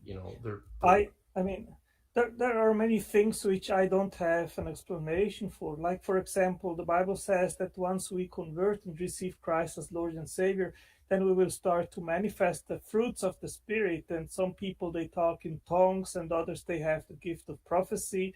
Someone else has the gift of healing people, and so forth. And I personally have none of such gifts. And I know many brothers in Christ which do not have such gifts. And why it is so, I don't have an explanation. Maybe you're a bad Christian.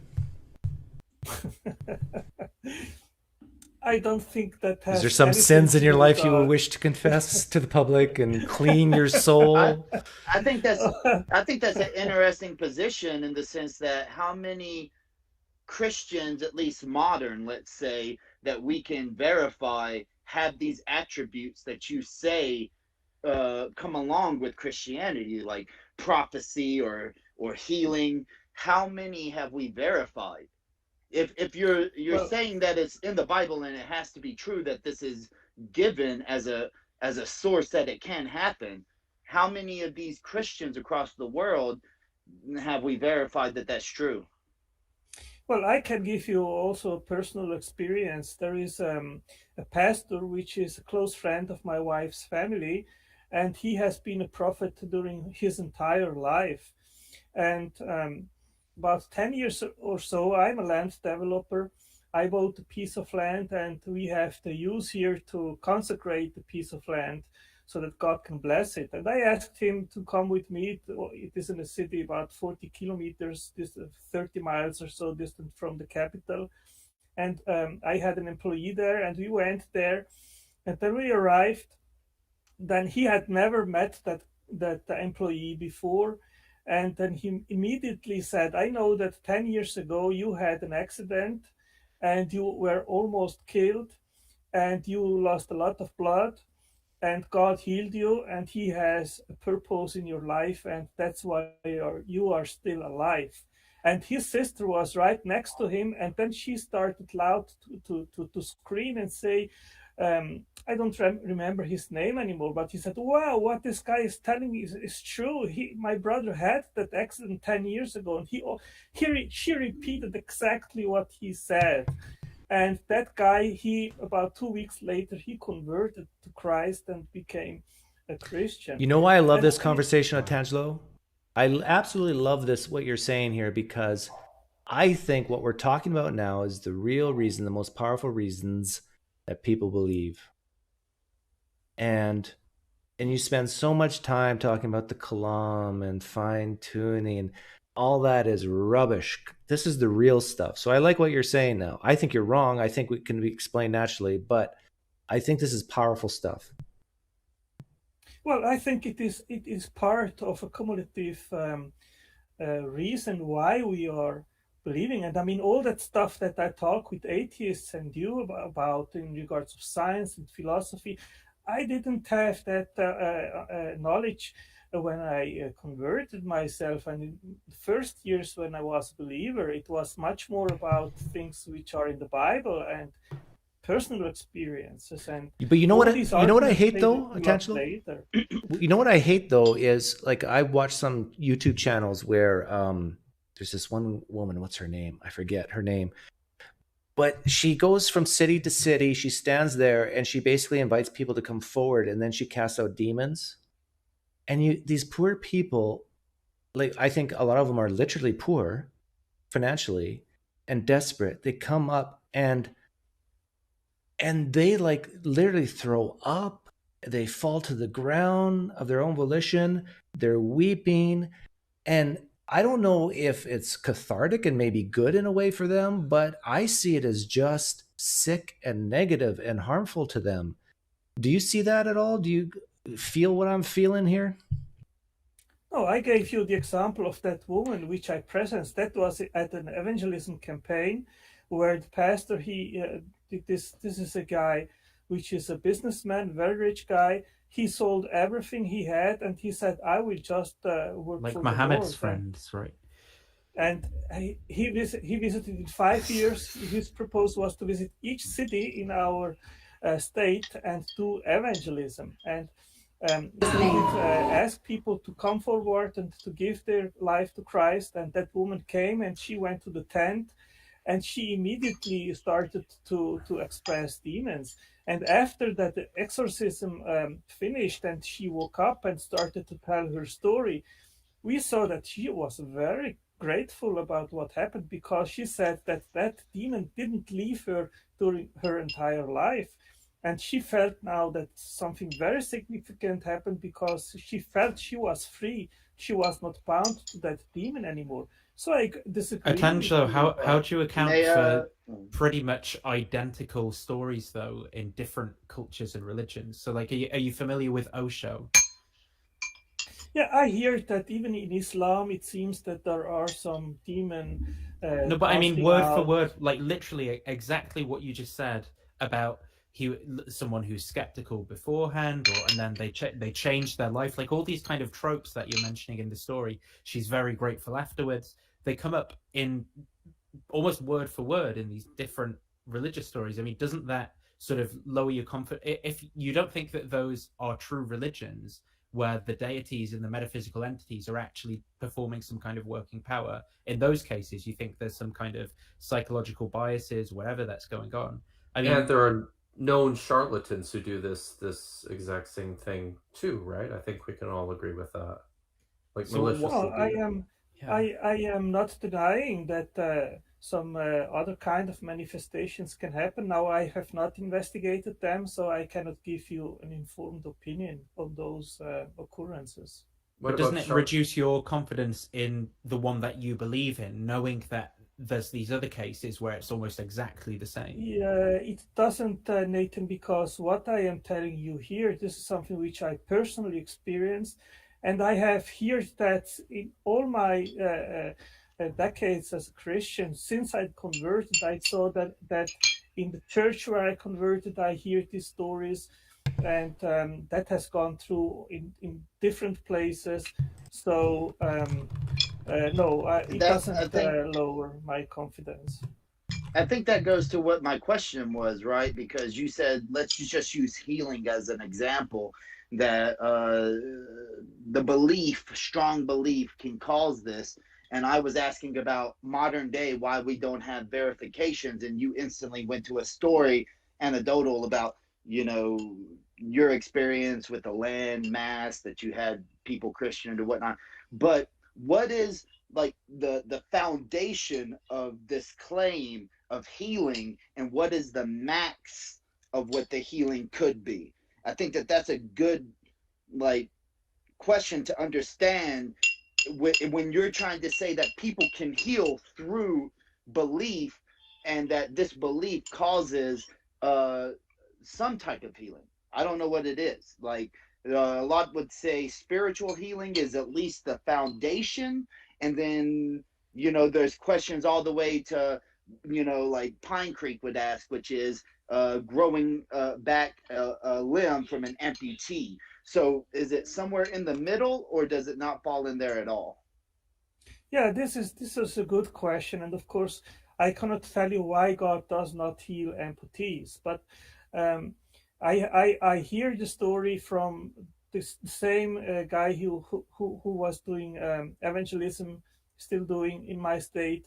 There was an elderly guy which had a leg which was shorter than the other one, and he was humping, and he went to this evangelism campaign. And you know this one's like a classic, the shorter leg. You know that's a classic. Yeah. Of course, there are people. I mean, I've seen in videos on YouTube in Africa from a woman which had a completely distorted arm, and then. But why is it that this one? Because if the short leg's like a known con, so why is it that this case you don't think that it falls in that class of people doing this known con? I mean, Nathan, I am not discarding that it could be. Of course, it could be that this. But why is your credence even slightly? You know, like above. Well, this is what I kind of don't get. I mean, in this case, it was. I mean, in the case of that African woman, I investigated it, and then I saw that she did perform the same thing, in different occasions. What do you mean? It was. I mean, she How went did you from. Investigate it? What do you mean? What did you do? No, in the internet, I searched about that woman, and I saw some comments that they said that she was lying, and she was just doing a con job. Oh, I see. In regards of that. But why are our comments that say this not like moving the dial? This is what I kind of don't get. And the shortened leg bit too. Like I have a friend who actually went to a healing crusade and was on the stage, and the guy, like the faith healer, sat him down on a chair and held his legs out and had his shoes in his hand and told him, you have one leg that's shorter than the other and I'm going to fix it. And he starts praying, and then he starts pulling on his shoe. And my buddy actually called him out on it on the stage and said, stop doing that. And the guy tipped the chair over and called security and had him escorted from the building. Like, charlatans take advantage of this kind of stuff, and they do the exact same thing.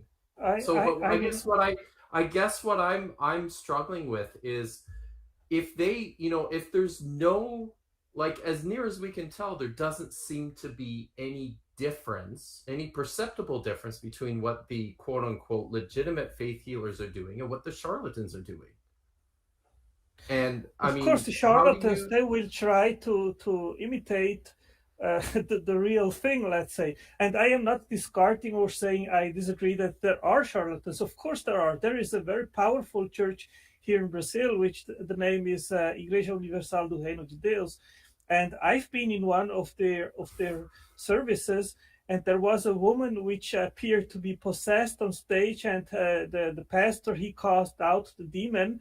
And then I was observing carefully when she left the stage where she went.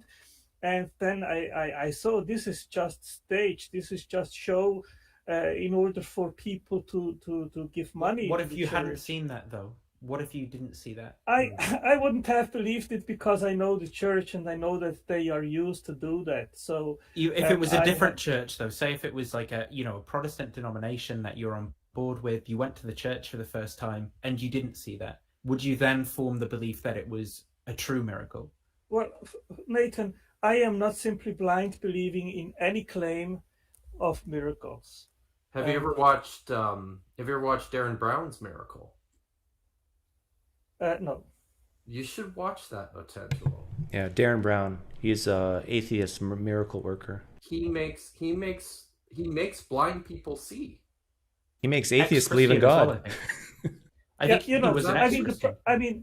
agree with you guys that, I, as an apologist, I don't like to use that argument of miracles as a tool to confess my faith and to do apologetics, because precisely these kind of things and questioning comes up, and I think justifiably so. That's how Jesus did it. Of course.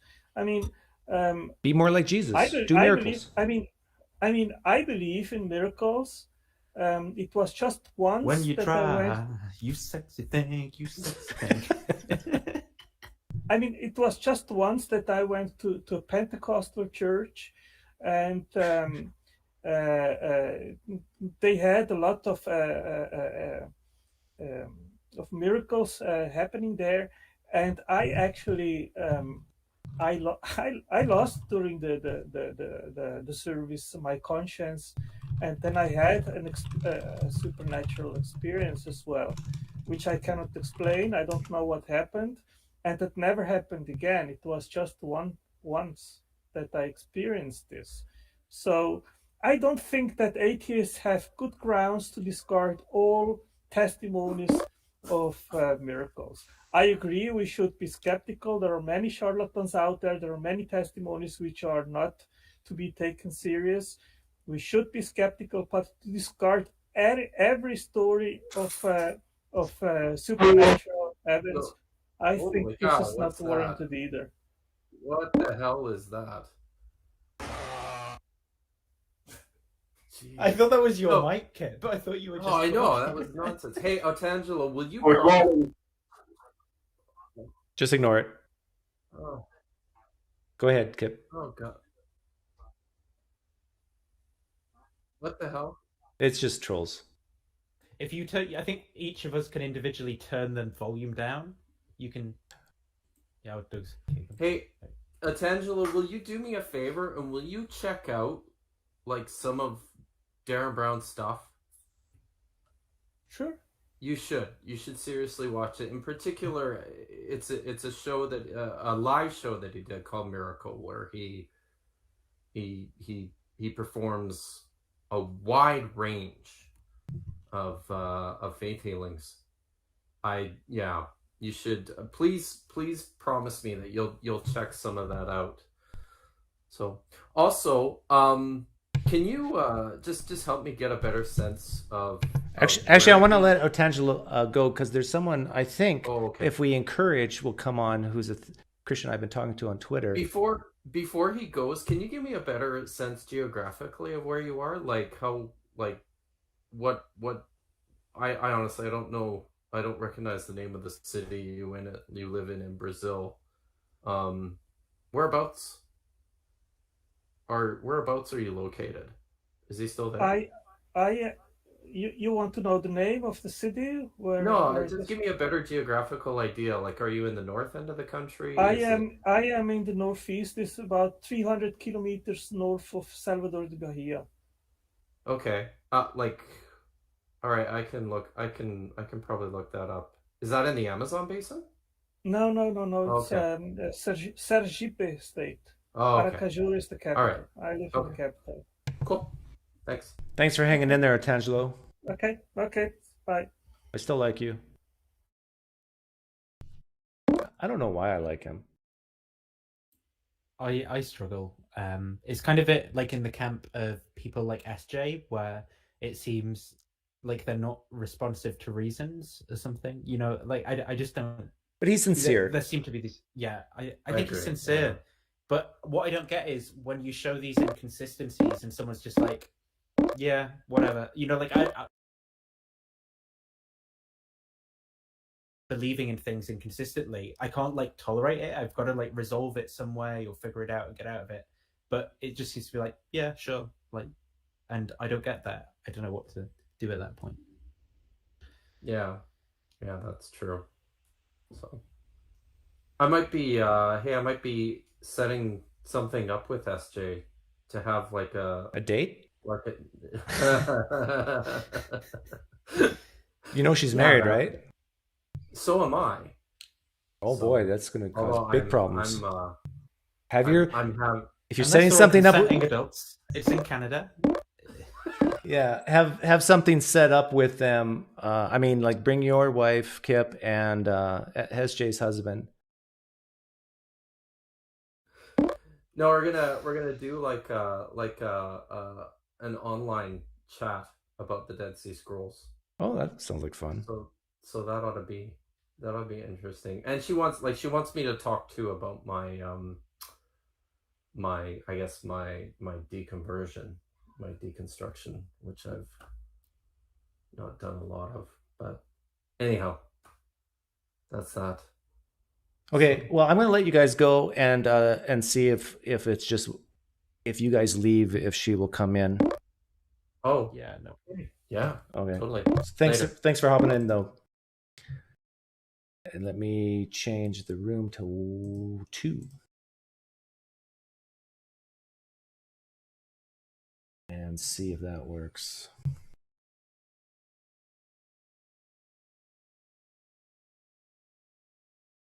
Let's see. No, why so religious? I'm gonna not let you in. Come on in, Desi. You don't have to show your face. I know before I said it, you have to show your face, but you don't have to, because I know you got an injury.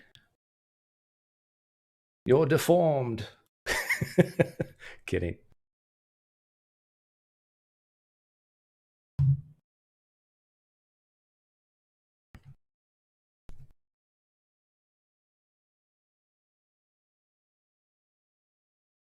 SJ might think Dead Sea Scrolls are a pastry.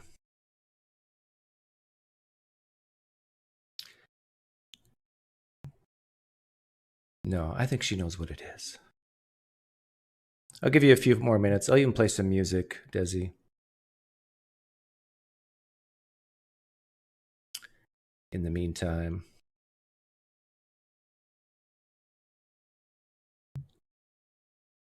But yeah, the demon possession thing, I think it's really bad, taking advantage of people. Mostly poor, desperate people.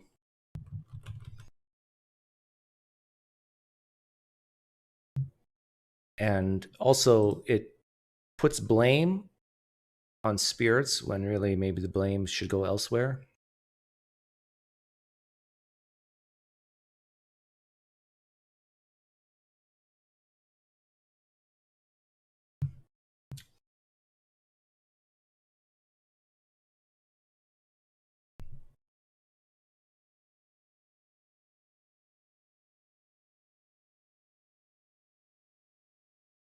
Yeah, I know, got some trolls. Some kids want attention. Yeah, I saw that, Nathan.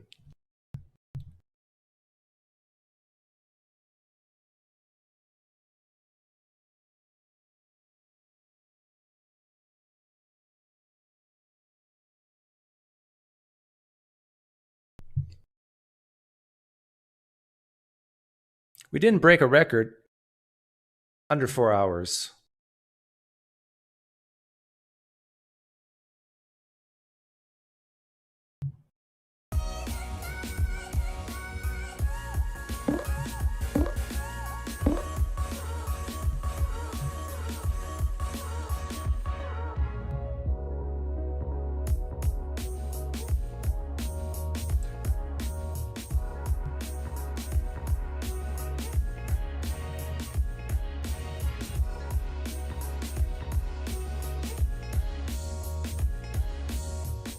It's coming, Kip. I forgot I had muted it.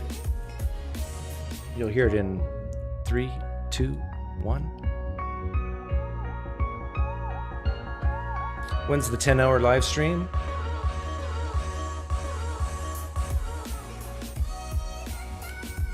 I think I'd need alcohol for that. Drink as much as Tangelo did so he can speak in tongues.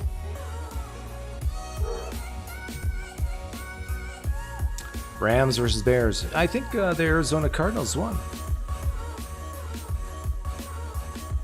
Desi. We're waiting for you, Desi. You're welcome. Why so religious? Guess not. Poof.